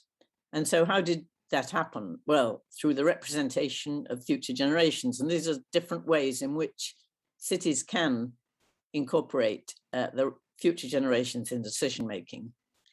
They can appoint a cabinet member for future generations for a short while, but I think no longer. Where I'm actually living at the moment, Camden Council, had a cabinet member for future generations. You can give selected councillors responsibility to represent future generations. And you can have a committee for the future, like a council committee. You can change procedures, and that means procedures when you take decisions. You can look back and forward in making critical decisions. So in a report on what to do about transport, you consider what happened 30 years ago and what it's going to look like 30 years hence. And of course, a lot of people do this implicitly, but it's obviously very critical in many of the decisions that councils take, particularly with respect to housing, with respect to water and sanitation, and with respect to transport, where looking back and forward would give a perspective, which you don't have if you're sort of inclined to meet the immediate problems of people complaining about their rubbish not being collected and things like that, which happen on a day-to-day basis and take attention away from the long term. You can issue periodic future reports, scenarios in which one explores different ways in which a city might develop and how these would affect what we're talking about, sustainability and the well-being of future generations. You can insist on, require the consideration of long-term effects in justifying any decision, so that in any report on what is happening, it's compulsory to include a section which says these are what the long-term effects are likely to be and how they would feed into the different scenarios. You can appoint an independent auditor to assess decisions from a future generation perspective. That there is someone outside the immediate council who are going to make sure that this perspective is being taken into account. Those are all procedures in terms of the day-to-day decisions. A council by itself can't change the voting system because, of course, that's something which is determined at a more central level, but it is something that could be pressed for, that we should have certain elected councillors who represent future generations, and of course that we should include a reduction in the voting age. Then I move to deliberative processes, discussions about the future. And again, in my local area, they had a commission which looked at the future and environment and came up with some very far-reaching ideas, because it was taken apart away from the day-to-day discussions. Representatives included some experts, but also councillors, and they discussed the future, and that changed quite a lot of ways of looking at current decisions. So you can have cross-party commissions and networks, which I think is important. This issue should be a cross-party issue. It often isn't, but it needs to be a cross-party issue because it is a cross-party issue. It affects us all. The commissions could include people selected to represent the future people, and also include what has been described as this icebreaker, a neutral person whose job it is to look at all sides objectively of any discussion. And of course, you could involve youth in commissions and consultations. So the need is very urgent, but even with institutional innovations, there still remain serious problems. Powerful opposing interests, interest groups which reflect present business and not potential business. I mean, that is a real problem about the lobbying that we have at present, which is by definition a lobby group. It represents a company that is already in being. And what we're talking about is something which will create wonderful opportunities for business as well as for everybody else, but it's not in being at the moment, or it may be just incipient, and it doesn't have, therefore, any lobbying power. So there's a real issue about lobbying and whether there's a way in which we can reduce the power of existing interests. And of course, this is very current at the moment in UK, where our members of parliament seem to be lobbying, although they're not really meant to.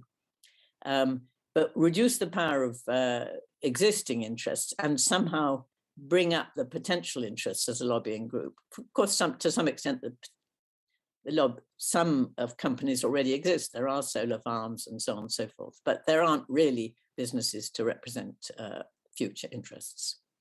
So, but that's a very powerful reason why we're not making the progress that we should be making.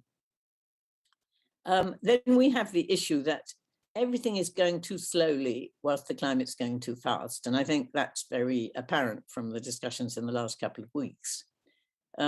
Constitutional change, which is what I'm really talking about, is very slow. And policy change is even slower. So this is an issue which is really critical given the urgency of the situation. It doesn't always matter, but it does matter today. Now, in wartime, we're able to take quick decisions. We have to. And I think we're now in a situation in which it's like a wartime situation, and we should be able to take quick decisions. Then there's the third issue, that we haven't succeeded in getting justice for the present poor who are alive and can potentially represent themselves. And yet, even then, we haven't managed to get justice. So I think it's a bit far-fetched, although I strongly believe we should go in the direction I've been talking about, but it's far-fetched to think that we're going to have full solutions if we can't even do it for present generations. Professor Stewart, you asked us to remind you when you have only a few minutes left. We are there yet, so if you get to the final conclusion, it would be great. That's very good. I'm just getting there, in fact, that's great. And then we have, I want to emphasize, which is obvious and a pretty obvious point, but we must have justice across generations, but we must also parallel this with justice within generations. What we do not want is that it's the present generation of the poor that suffers in order to meet the obligations. And in a way, that is precisely the situation we've got at the moment, that the present generation of the poor are suffering most from the climate issue. And we mustn't take action which is going to further depress their situation, but we must indeed protect them. So this idea of justice across generations has to be combined with the idea of justice within generations. So I would just like to emphasize that national governments may fail to take the appropriate action or to take enough, but that doesn't mean cities shouldn't take action. I think it's really important. The more national governments fail, the more important it is that cities can make a contribution and can have an effect. Finally, let me just refer you to the Constitution of the Iroquois, who are an indigenous group in the United States, who really recognize what I've been saying, have always recognized what I've been saying, and we've got away from this wisdom. Look and listen for the welfare of the whole people, and have always in view not only the present, but also the coming generations, even those whose faces are yet beneath the surface of the ground, the unborn of the future nation. So that is my really concluding thought. Thank you very much. And thank you very much, Professor Frances Stewart from Oxford. Thank you very much for both the high-level perspective that you provided and the large context perspective, but also for going down, if you want to say so, down on the city level, on the very concrete level where we impact the lives of the people in our cities. Thanks a lot for the very concrete advice that you also provided to implement the policy for future generations in our city leadership that we need to imply. And thanks also for the encouragement where national or European governments might fail, that cities have to take action. I think that's a very strong recommendation, and that's something that we definitely want to do. Thanks a lot for also the final words of wisdom that you had on the last slide. We can never get enough of this kind of wisdom and inspiration, so thanks for that. We got inspired this morning also by words of wisdom of Albert Einstein, the man who gave this institution, the Einstein Center Digital Future, its name. And there's one equation, one formula that everybody knows from Albert Einstein. It's this one, E equals mc squared, where some people would argue E stands for energy, m for mass, and c for the speed of light. I have, though, a different interpretation to offer, because in science there are always different ways you can look at things and interpret them. So I would still say E, energy, equals m, milk, times coffee squared. So enjoy your coffee break, come back energized. We meet each other in 15 minutes at 11:30.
innovative projects here in Berlin and some of the real people that are benefiting from those projects. Also, the keynote speech, I think, brought a lot of insights and inspiration for our work as EuroCities and in our cities. And we want to continue to provide inspiration, to exchange ideas, and also to come to concrete conclusions, what to do about a fair and green inclusion and recovery. And we have an exciting panel for this, of course. And we would like to introduce our panelists to you. We start with the European Commission, and we have again Katarina Ivankovic-Gnezovic with us. You're a repeating guest at our meetings, and we're very happy to have you as the Director for Social Inclusion at the European Commission. So thanks for being with us today. Then we have Martin van Ooyen, the Deputy Mayor from Utrecht and Chair of Social Affairs Forum, who already kicked off our meeting this morning. So glad that you're discussing with us in our panel as well, Martin. Thanks for that. And to complement what we talk about from the social perspective, also from a sustainability and environmental perspective, we have Felipe Araujo with us, the Deputy Mayor of Porto and our Chair of EuroCities Environment Forum. Welcome, Felipe, as well. Thanks for you all being here. We had a fourth guest planned to be here with me, Alexander Fischer, State Secretary for Labor and Social Inclusion in the city of Berlin. He had a message that he had to follow. It was from a similar app that I have here, or actually exactly the same app. It's the Corona warning app in Germany. I think it looks probably a bit different in all countries, but we all have one of those, I'm sure. So as you can see, mine is green, which is good, so no problems. That's why I'm here. That's why I don't have a mask and so on. But unfortunately, Alexander got a red message there this morning, just before he wanted to enter the building and come to our meeting. So he had to show up to check this message. It's an alert, an urgent one. Apologies for that from his side, but we all know that times like these we are living in now are different. So that's the reason why Alexander is not here. All the best, Alexander. I hope it's false alarm and you will get a green light soon after. And we have to continue, the three of you and me, to make the panel. Maybe, Katarina, I don't know how much you have listened in what we had this morning. When did you start to listen in? Did you have the chance to hear a bit? Unfortunately, not you. I joined just recently. So we got a lot of cool ideas and concrete examples, again, from the city of Berlin and so on. So we're happy to share them with you as well. And one of the clear takeaways from those last 1.5 years is that it has accelerated many of the existing problems and challenges in terms of inequalities, social inequalities, injustice, poverty, and so on. So it also means we have to accelerate our action. And I know that you on European level as the Commission have exactly the same image and have taken action. And one part of it is the EU social agenda for 2030 with some clear targets and new priorities. Maybe you could elaborate a bit on this from your perspective, because you've been working with social inclusion at this level for some years. How do you feel the pandemic and the impact of the Corona pandemic has changed the social agenda?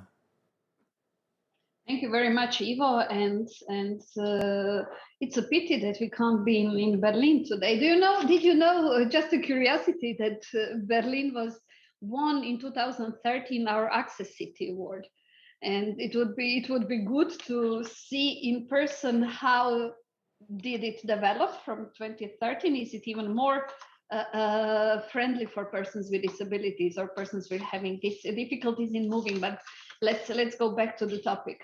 What I can share and what I would like to share with you is that indeed COVID has exacerbated all the problems that we had in our member states. And I'm pretty sure that our German colleagues are no exception. And this is more or less visible, not more or less, this is absolutely visible in all member states, at all levels, at the national levels, at the levels of local and regional authorities, cities, municipalities. It's visible in the end, if we want to put it in such a perspective, in our own families and how it influenced the life of each of us. One thing I believe we need to have in mind when we discuss about COVID is that COVID is unfortunately not gone, and that it's very difficult to speak about the consequences as if something has finished its occurrence and now we have to deal with the consequences. COVID is still here and we still need to deal with the COVID. And I believe the real consequences of the crisis would be visible in the years to come. But the reaction on the COVID crisis, I believe at EU level, and especially if we compare it with another crisis that we had in 2008, starting from 2008-9, the big economic crisis, still shows some difference. It shows that we reacted much faster in trying to secure the employment. The EU instruments that have been put in place, like SURE or REACT-EU, or all the revisions of the financial regulations relevant for the use of EU funds, and also putting the fresh money within the next EU budget and the whole recovery and resilience, I'm pretty sure that have helped to ease the immediate impact of the crisis already in 2020 and in 2021. I can share with you also that we have seen some really good measures that we are really hoping that will remain after the crisis on. These temporary measures, especially those relevant for atypical working arrangements, for those who are self-employed, and for those facing various challenges due to these atypical working arrangements, have shown that we also, within our own competencies, can have something to say. And I'm pretty sure that some of those measures will remain as a permanent measures. Also, we need to see what to do with the resilience. The resilience is, I believe, something that we will follow up closely, not only until 2030, but also in the years to come after 2030, because the occurrence of such a crisis that we are having now as a COVID is something that maybe we will be able to predict a bit better in the future and have a faster reaction, let's say, if such a crisis would occur. But also it shows that there is not one system that we need to address, that it's a variety of the systems, health system for sure, social protection systems, all the social protection systems, but also very important to address the educational system. This I believe is something that you at the city level are discussing, I believe, on a daily basis, what to do with the schools. Do you close the schools? Do you keep it open? Masks, no masks, how to deal with teacher? Do we test the teacher? Do the teacher have to have a COVID certificates, etc., etc.? And I believe these are the very difficult decisions that you need to make every day. When it comes to inequalities, for sure, COVID did really exacerbate all the inequalities.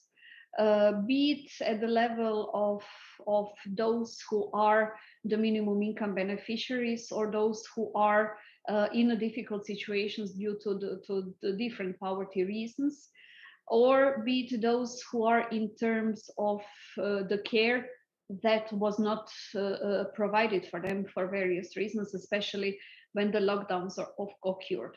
We have seen this within the scope of the work that I perform together with my colleagues, like especially visible for persons with disabilities, and especially during the first phase of the COVID crisis, so the 2020, let's say, first 6 months, where the community-based care was sometimes really difficult to be obtained and to be accessible for persons with disabilities.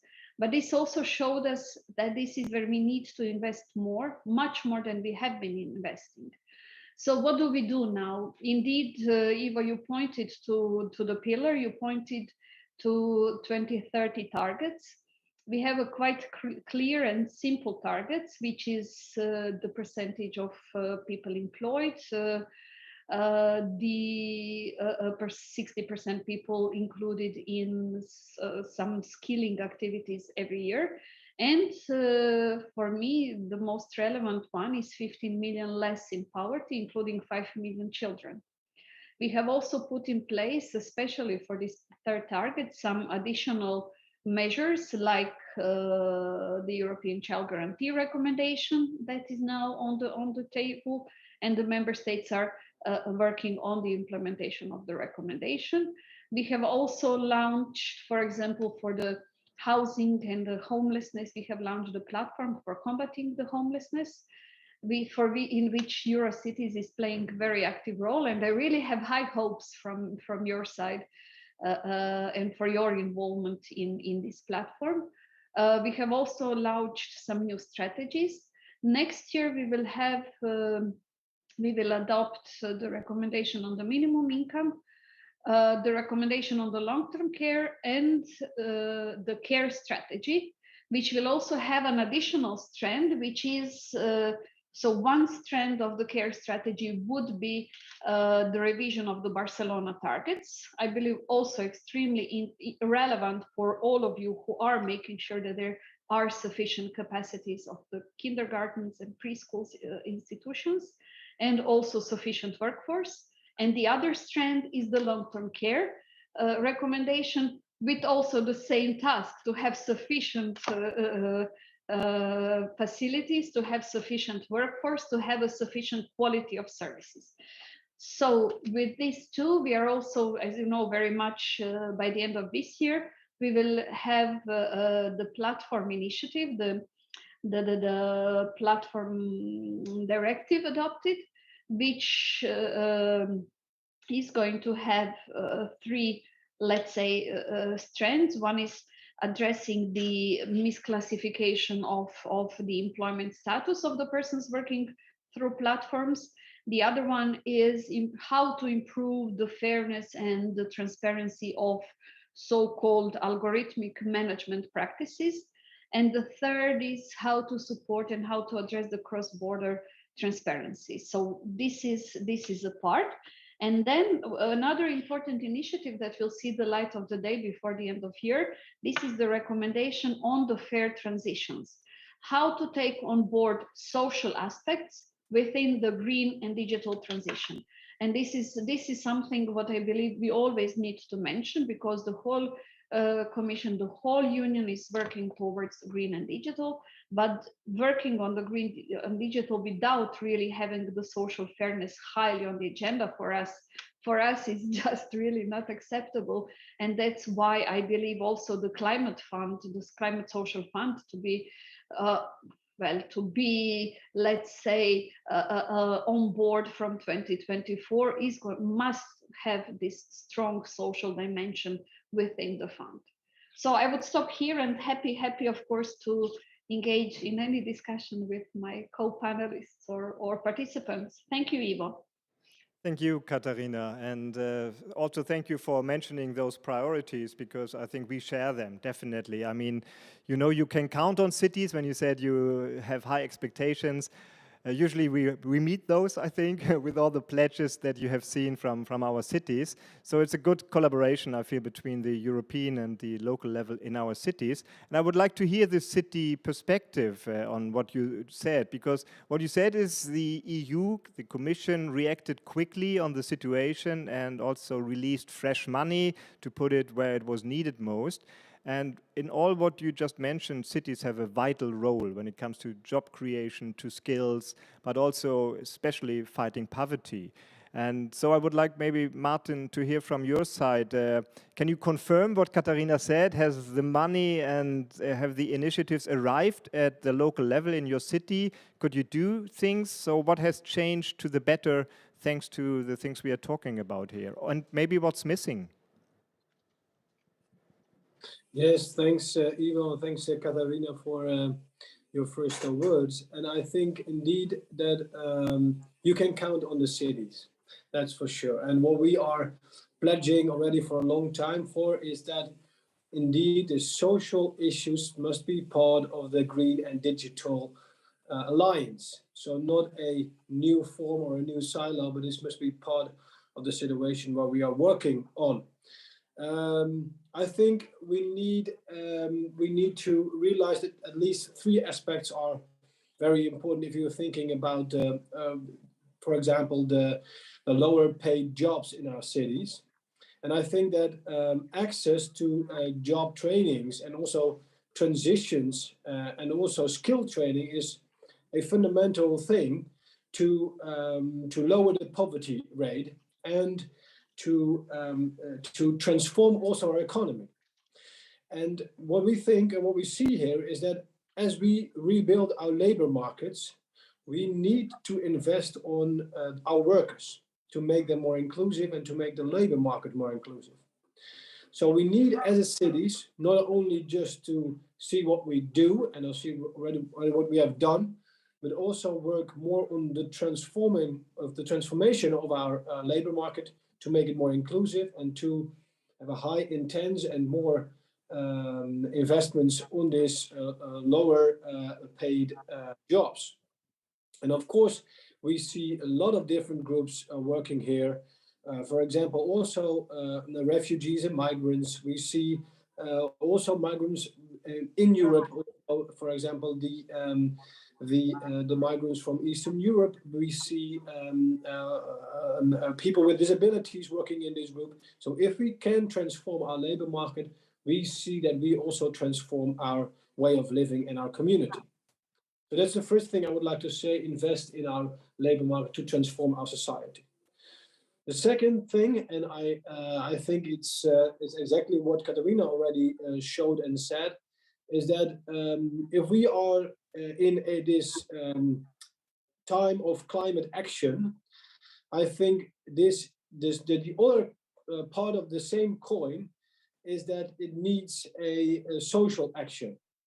Because climate action is a thing that only can succeed if there is social action combined with it. Because we need other people as ambassadors. We need people that show what the impacts of climate is for their position now already. We need people and we need action that from people that show how their climate impact is already now impacting their personal lives. So what we need to do is invest on a new social infrastructure that is really directly combined with the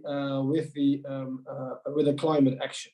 And I think the Mayor's Alliance Manifesto, what already Christine from Glasgow also mentioned in her speech earlier this morning, I think is a good step in this way of thinking. But in my opinion, this must be a further, if you go further in the climate transition for the coming years, we need to make bigger steps and way bigger steps on the social investment, on a new social infrastructure directly combined with the climate action. And the third thing I would like to mention, also in this new way of thinking about social innovation and jobs, I think we know that cities play this crucial role. We know they play a crucial role in support, in creating new opportunities for the local economy, in supporting job creation, investments in skills training, etc. But if we look to cities as well, this is maybe the base ground. It's not the whole thing. We also need to invest in cities to make their role true. to make their role bigger and make them even stronger. So what I think is that the truth shown that cities play a crucial role must not only be there, but we must put our money where our mouth is. And if we all see that cities play this crucial role, then we also need to invest in the cities. And directly and indirectly, but however, let also cities play this crucial role in the investments. And for example, also to make our investment more flexible, to make our investment more direct to cities, and to give cities this crucial role also if there's policy making about the new investments from the European Commission. So whatsoever, let's put our money where our mouth is, and let's give the cities indeed the crucial role where they are already playing. So that's the first I would like to say, Ivo. Thank you. Martin, now we are talking about this two sides of the same coin, and it needs to be connected and together, both the social and the climate challenge that we have. Now I know, Felipe, that in Porto you are working specifically on a topic where those two already meet in terms of problems, and that is energy poverty.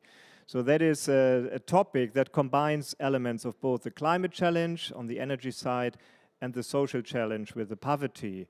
So maybe you could describe a bit how Porto is addressing this challenge, and let us know how you see a solution to, by this also addressing both those different challenges that sometimes compete when it comes to budgets and resources and so on. So to a more inclusive and holistic approach. Well, thank you very much for the invitation. It's a pleasure to be here, and especially to connect the two topics between the social and the green, and the which we are have seen from the panelists, and let me say hi also to the other panelists that are here. EuroCities is always putting a lot of attention on all these different topics, and cities have different forums to talk about them. And especially now what we are doing in EuroCities is to have a lot more connection between them, because this is so transversal and they are all very, very close by, let's say. So first of all, let's say that we all agree with the importance of social and to meet the targets that are set in terms of social development. And we should keep them together with the green and digital targets. So we cannot see them apart. We have to see them moving forward together. Otherwise, we will leave people behind, as we all know, and this will become very, very difficult if we want to have a better society in the forthcoming years and to leave something to our children. Let me say that first, that, for example, yesterday I was with a lot of investors, private investors, but investors that were concerned investing with impact. So this was regarding EVPA, it's a philanthropist association, the biggest one in the world. And in the EVPA event, what they were discussing were the changes that we need to make in terms of business models in order for the private sector to invest the money where there are social benefits, where we can really change things together with the green and digital and many other things that we have to do in the world. So that's a message, an optimistic message when we see those kind of investors with a large amount of money, the biggest funds, the biggest companies, talking about investing with impact. The other thing that I would like to stress is that all the measures that are related with climate adaptation, with mitigation, with the energy efficiency and renewable energy, but also with circular economy, food production, regenerative food production, all nature-based solutions. All of these, they have a great potential to create, but also to maintain jobs. And I think we have to stress this. This is very important in terms of the track and the path that we want to follow to support the European Green Deal targets. Also, and it was already mentioned here, is that COVID-19 showed that cities need to be resilient, We need to understand that we have to accommodate unexpected external shocks, and they can be from a pandemic or many others. And I totally agree with the last speakers that we as Europeans have shown that this time we had to move with different measures in order to cope with this biggest challenge. So I would say, before I'll go directly to the energy, that there are many aspects where we can put our efforts in the forthcoming years that the pandemic also helped us to show. First, the food sector.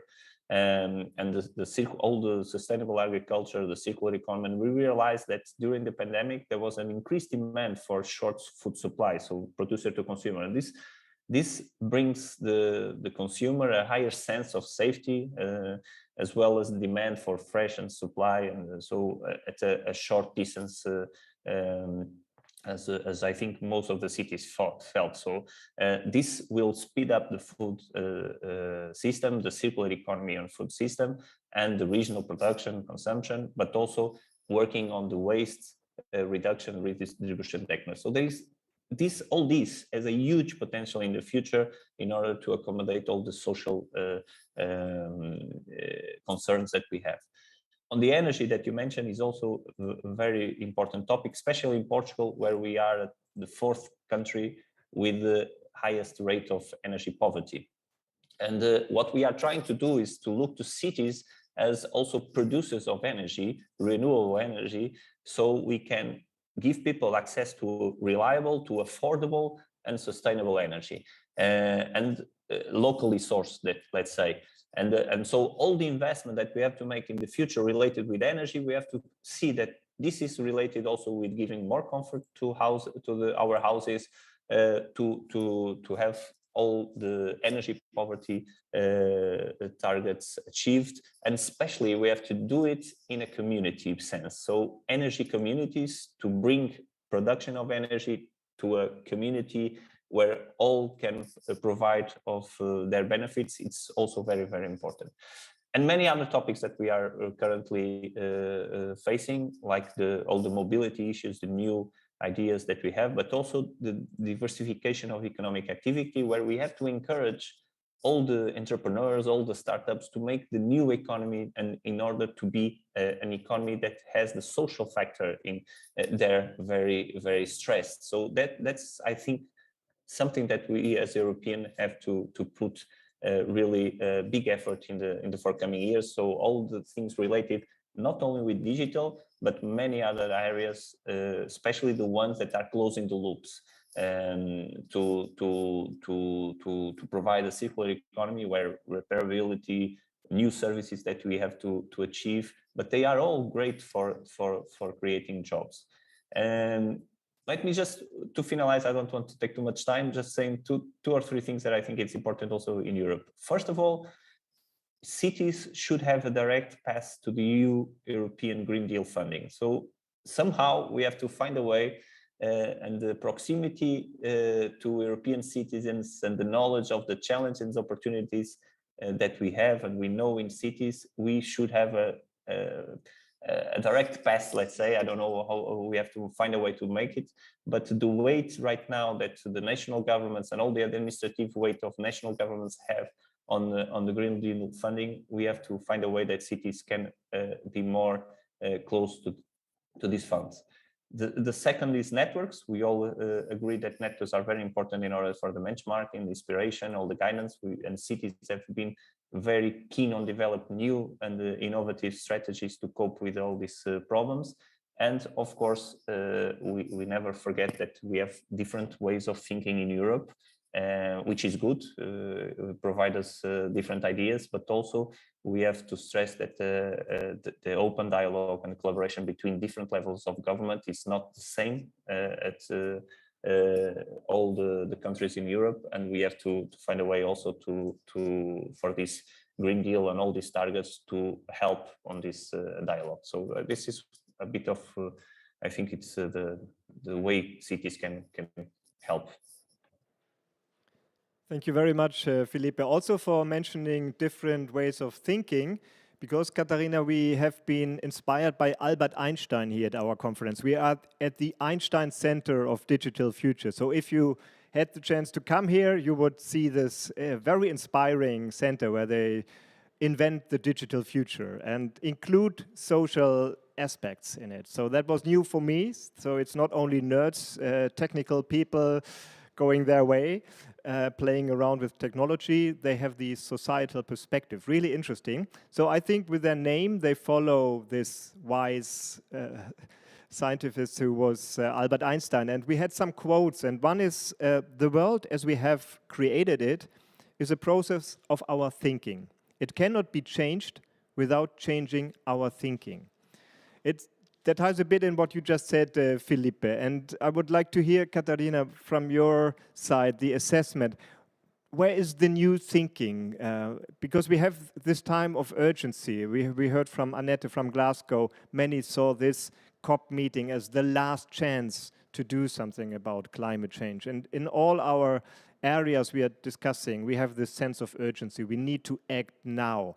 So also what Felipe and also Martin mentioned as like cities need to directly access funding, for example, instead of going via their national governments, as we now see with the national recovery plans, where we still feel that cities are not involved to the extent they should and they need to. Are there ideas, thoughts on your side, on the European Commission, to create a new thinking, something that would make a real change? Can we hope for something like that? Eva, you're putting a really heavy burden on my shoulder. And while we are at Einstein, I can tell you my favorite phrase that he said, and it's written in the Einstein Center, and I was fortunate enough to see the center. It's an amazing place. And the phrase goes, the future interests me much more than the past because I intend to live in it. And I believe this is the good way forward. And when we look at the various challenges that we are facing now in Europe, it is maybe because there are those who are still much more looking in the past than in the future. But okay, past is good to learn from it. And past is also good to assess and to pilot and to see and to innovate, and what works, what doesn't work. So we have the also right to be wrong, which is also good, I believe. Anyhow, these are. I listened very carefully to Martin and Felipe, and I understand it has been now, I believe, not only just a couple of years, but I would say almost a decade that you have been calling onto the direct funding, direct access to EU funding, and for sure, you all remember the ITU a part of the projects implemented under the ESF and the RDF in 1420, and even before 713 it was I believe try.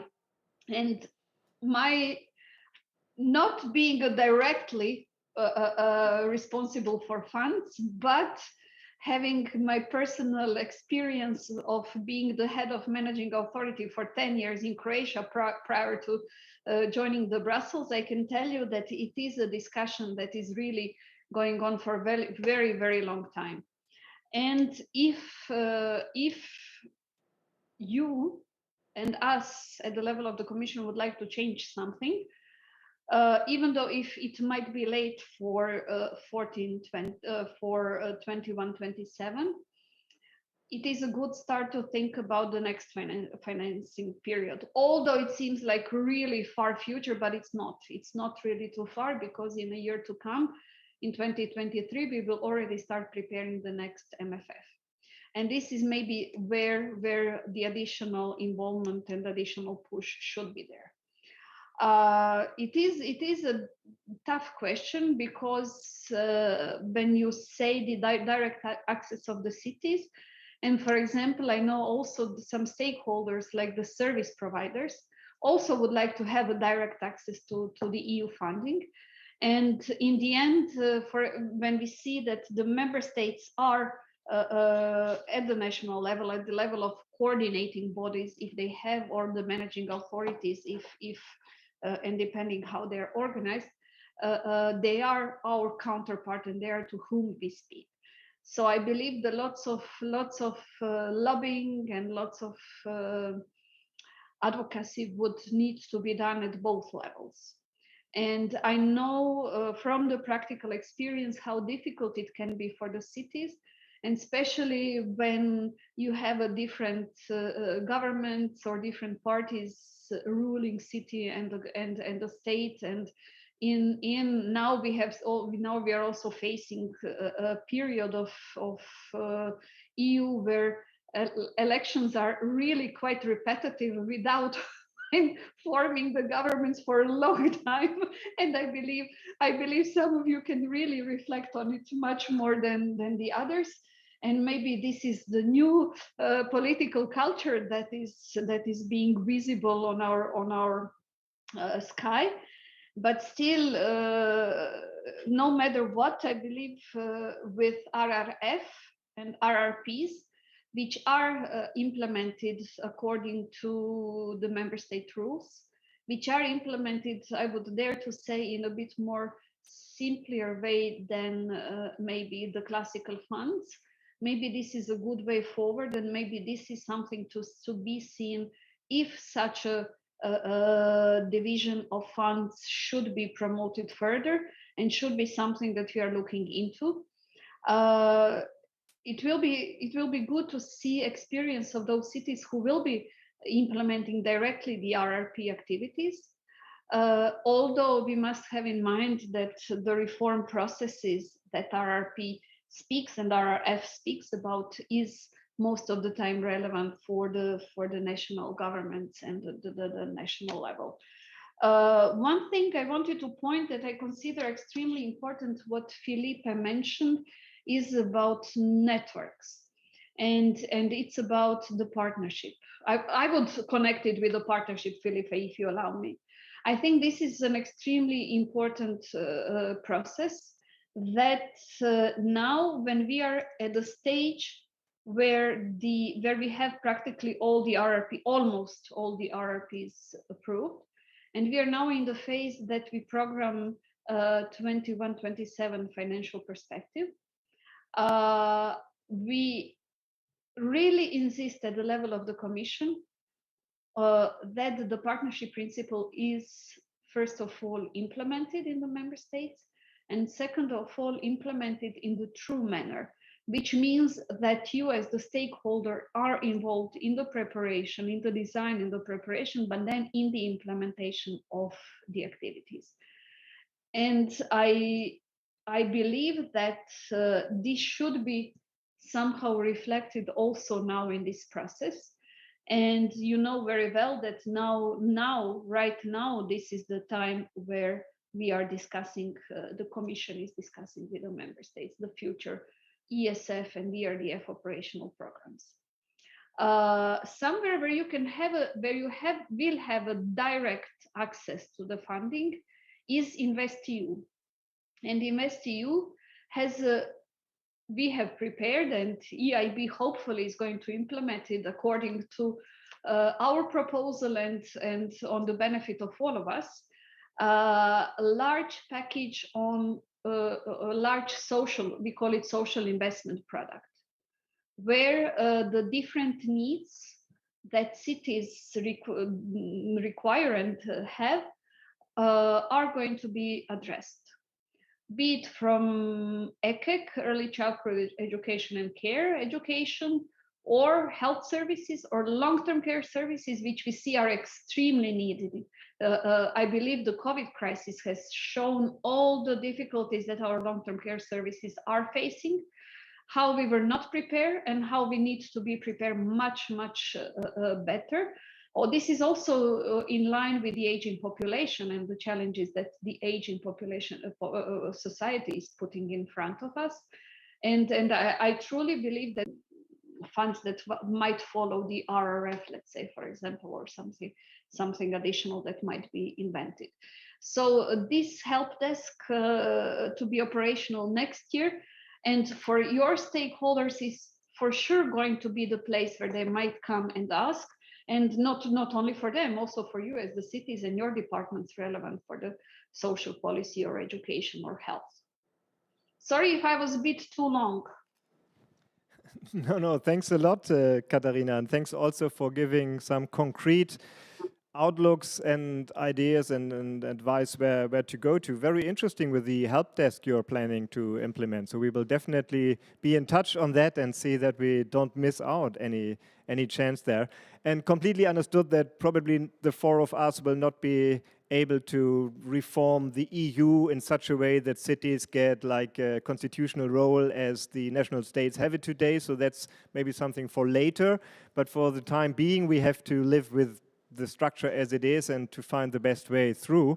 And one of the ways we as cities usually do that is by leading by example, saying, okay, look EU, look national governments, what we do here locally. And that's why we should be supported and we should get the resources needed to do this kind of work.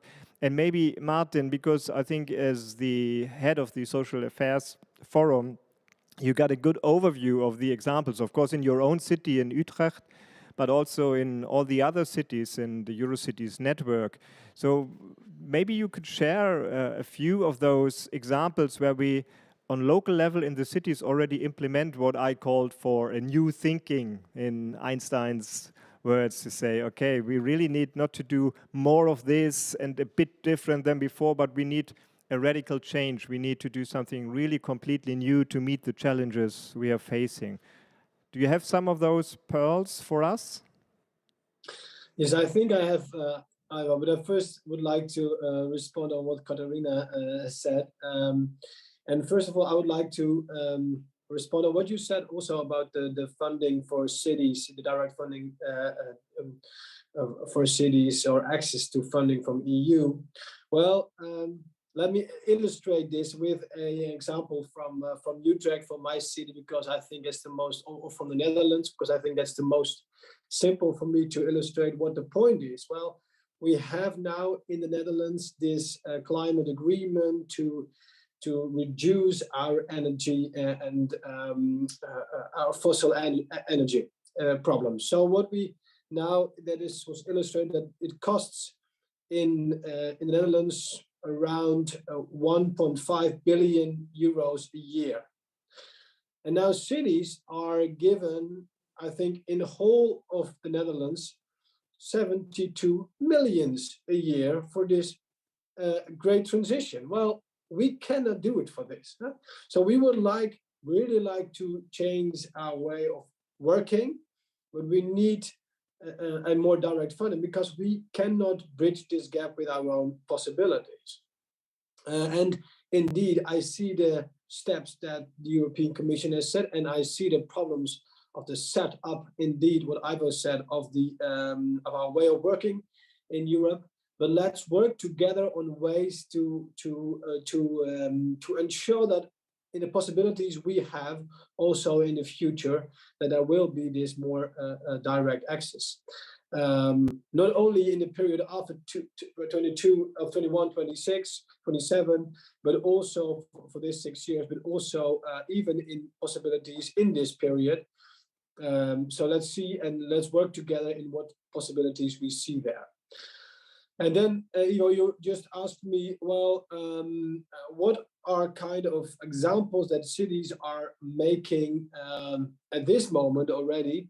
And I think specific on the point where physical investments and green and digital investments are combined with social investments. Well, let me give a few examples. For example, when we are now transforming our labor market, then we are primarily focusing on the jobs that are coming with the green and the digital. So for now, for example, we in Utrecht, we launched a tech campus where specific our people are trained and are skills training for the new economy. So we are giving access to labor, but also to labor that is also working for our green transition. But more concrete, if we are, for example, giving a position to giving a position to asylum seekers, for example, in our city, then we directly want to introduce them also with our society. So what is the society what they're living in? And we're giving them the position also to be part of the greater challenges we are focusing on as a city.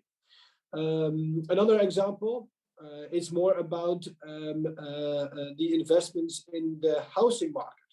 What we now are doing is, if we are investing in our housing market and we're creating new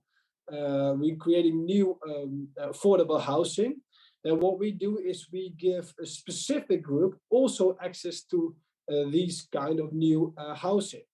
For example, people indeed that are migrants, or people that were homeless before.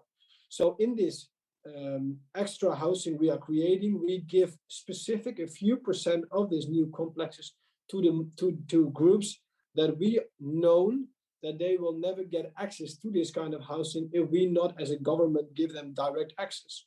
So in this way, we are combining physical investments with social investments. And that's the way of thinking we are working on more and more. So that's some examples from indeed from UTech. But one thing I would like to say at last is now what you said, phrases that inspire you. Well, one of the phrases that inspires me a lot is that most of the people, they overestimate what they can do in 1 year, but they underestimate what they can do in 10 years. And I hope that this will inspire us to have great goals, not only for this year, but also for the coming years. Thank you, Martin. Yeah, definitely it has to be a marathon. I mean, it's clear the perspective must be more than just next year, and there is a lot to gain in that period, definitely. Maybe, Felipe, you could add an example from Porto that you consider being a pearl like this, or a star, or a guiding thing. But I also have another question that maybe you could elaborate a bit on, because many of the things we are talking about here, the initiatives of cities and why we need direct access to EU funding for it, involves public money, it involves tax money to be financed. And we are part of a transformation of the economy. So a new economy is coming up, and we discussed earlier today that it kills a lot of jobs and it creates some new jobs. Is your perception also in the city that this transformation at the end will create good jobs for everyone as an economy, so as an outcome of the economy? So we will have a situation where the market is functioning and providing good jobs where people can make their living from? Or do we need to think of different systems, of different approaches, both locally and as societies, to make sure people have an income? We discussed here and saw the example of the Solidarity Basic Income project in Berlin, where they tried out with 1,000 people to overcome this situation. So just, I mean, it's a question that I think all researchers and experts can discuss for eternity, but just from your perspective in Porto, do you think this is something that will be reconciled in the end? So will we have enough jobs, or do we need a new system, a completely new approach? Well, that's a question that will take us a long time, because I think that's the big issue on all the transition that we are following, especially regarding the digital transition. What is the impact on job creation and what type of jobs we will have in the future? But first of all, I would say one thing that someone mentioned before. It's the skill training. What we have seen so far is that, especially I will talk about Porto and the region, the north part of Portugal, a very industrial region, is that we still lack people to work on several areas, and they are well paid most of the time. And we lack them because people don't have the skills or even don't want to work on this area. So we have to fill the gap between what we It's the demand and people's what they are more or less they want for their living and to work. Still, there is a gap on that, and I think that's especially now where we see the employment rates in Europe and how they are. I think it's something that we have to take into account, and there is a lot of skill training and competencies that we have to put in our people in order to cope with that. So I believe that when you look to the whole figure and you have the whole ecosystem in terms of tax money, in terms of all the incomes and all the jobs, you have to find the right way in order to incorporate that. And definitely all the social model has to be revised, and we have to have good and new solutions also. And I think all the efforts that we are making in several places in Europe in order to test different models, I think they will all contribute in the end to understand how we should use tax money in order to have a more just Europe. I can give you one example that concerns me, that's not related especially with the working force, but for example with the public transport. We want to move everyone to use public transport, especially in cities, because we know this is the way to decarbonize our cities. But in the end, how will we use tax money? How we will pay for the public transport? And we have here in Portugal, we have made quite big efforts in order to have, for example, the prices cut for public transport. Now you only pay 30 euros per month to use all the types of public transport that we have in the city, or 40 euros for the metropolitan area. And if you are a family, you pay 65 euros. And this, before the pandemic, had huge results, increasing a lot the usage of public transport.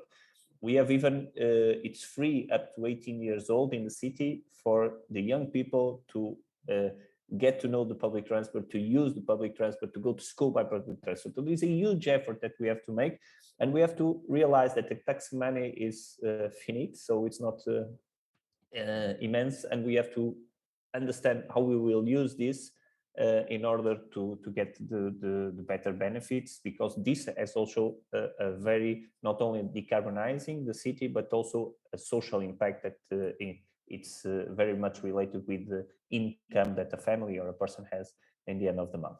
So I think we have more or less used the carbon taxes and other taxes to fill to more or less provide enough money to have this in place.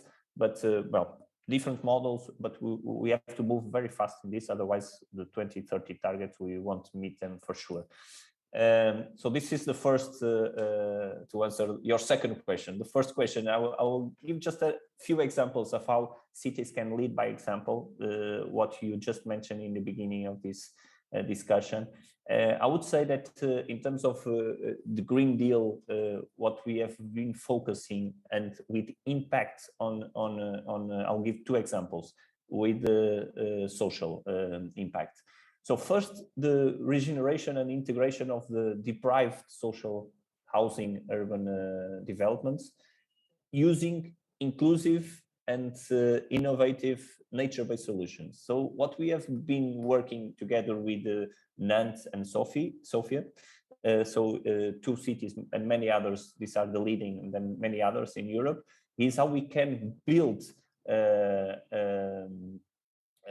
green corridors in deprived areas, and how we can use citizen participation in order to change a deprived area, in order to make them with better, of course, conditions for living, more inclusive, more safe, healthier, and what is the impact on the social part on this.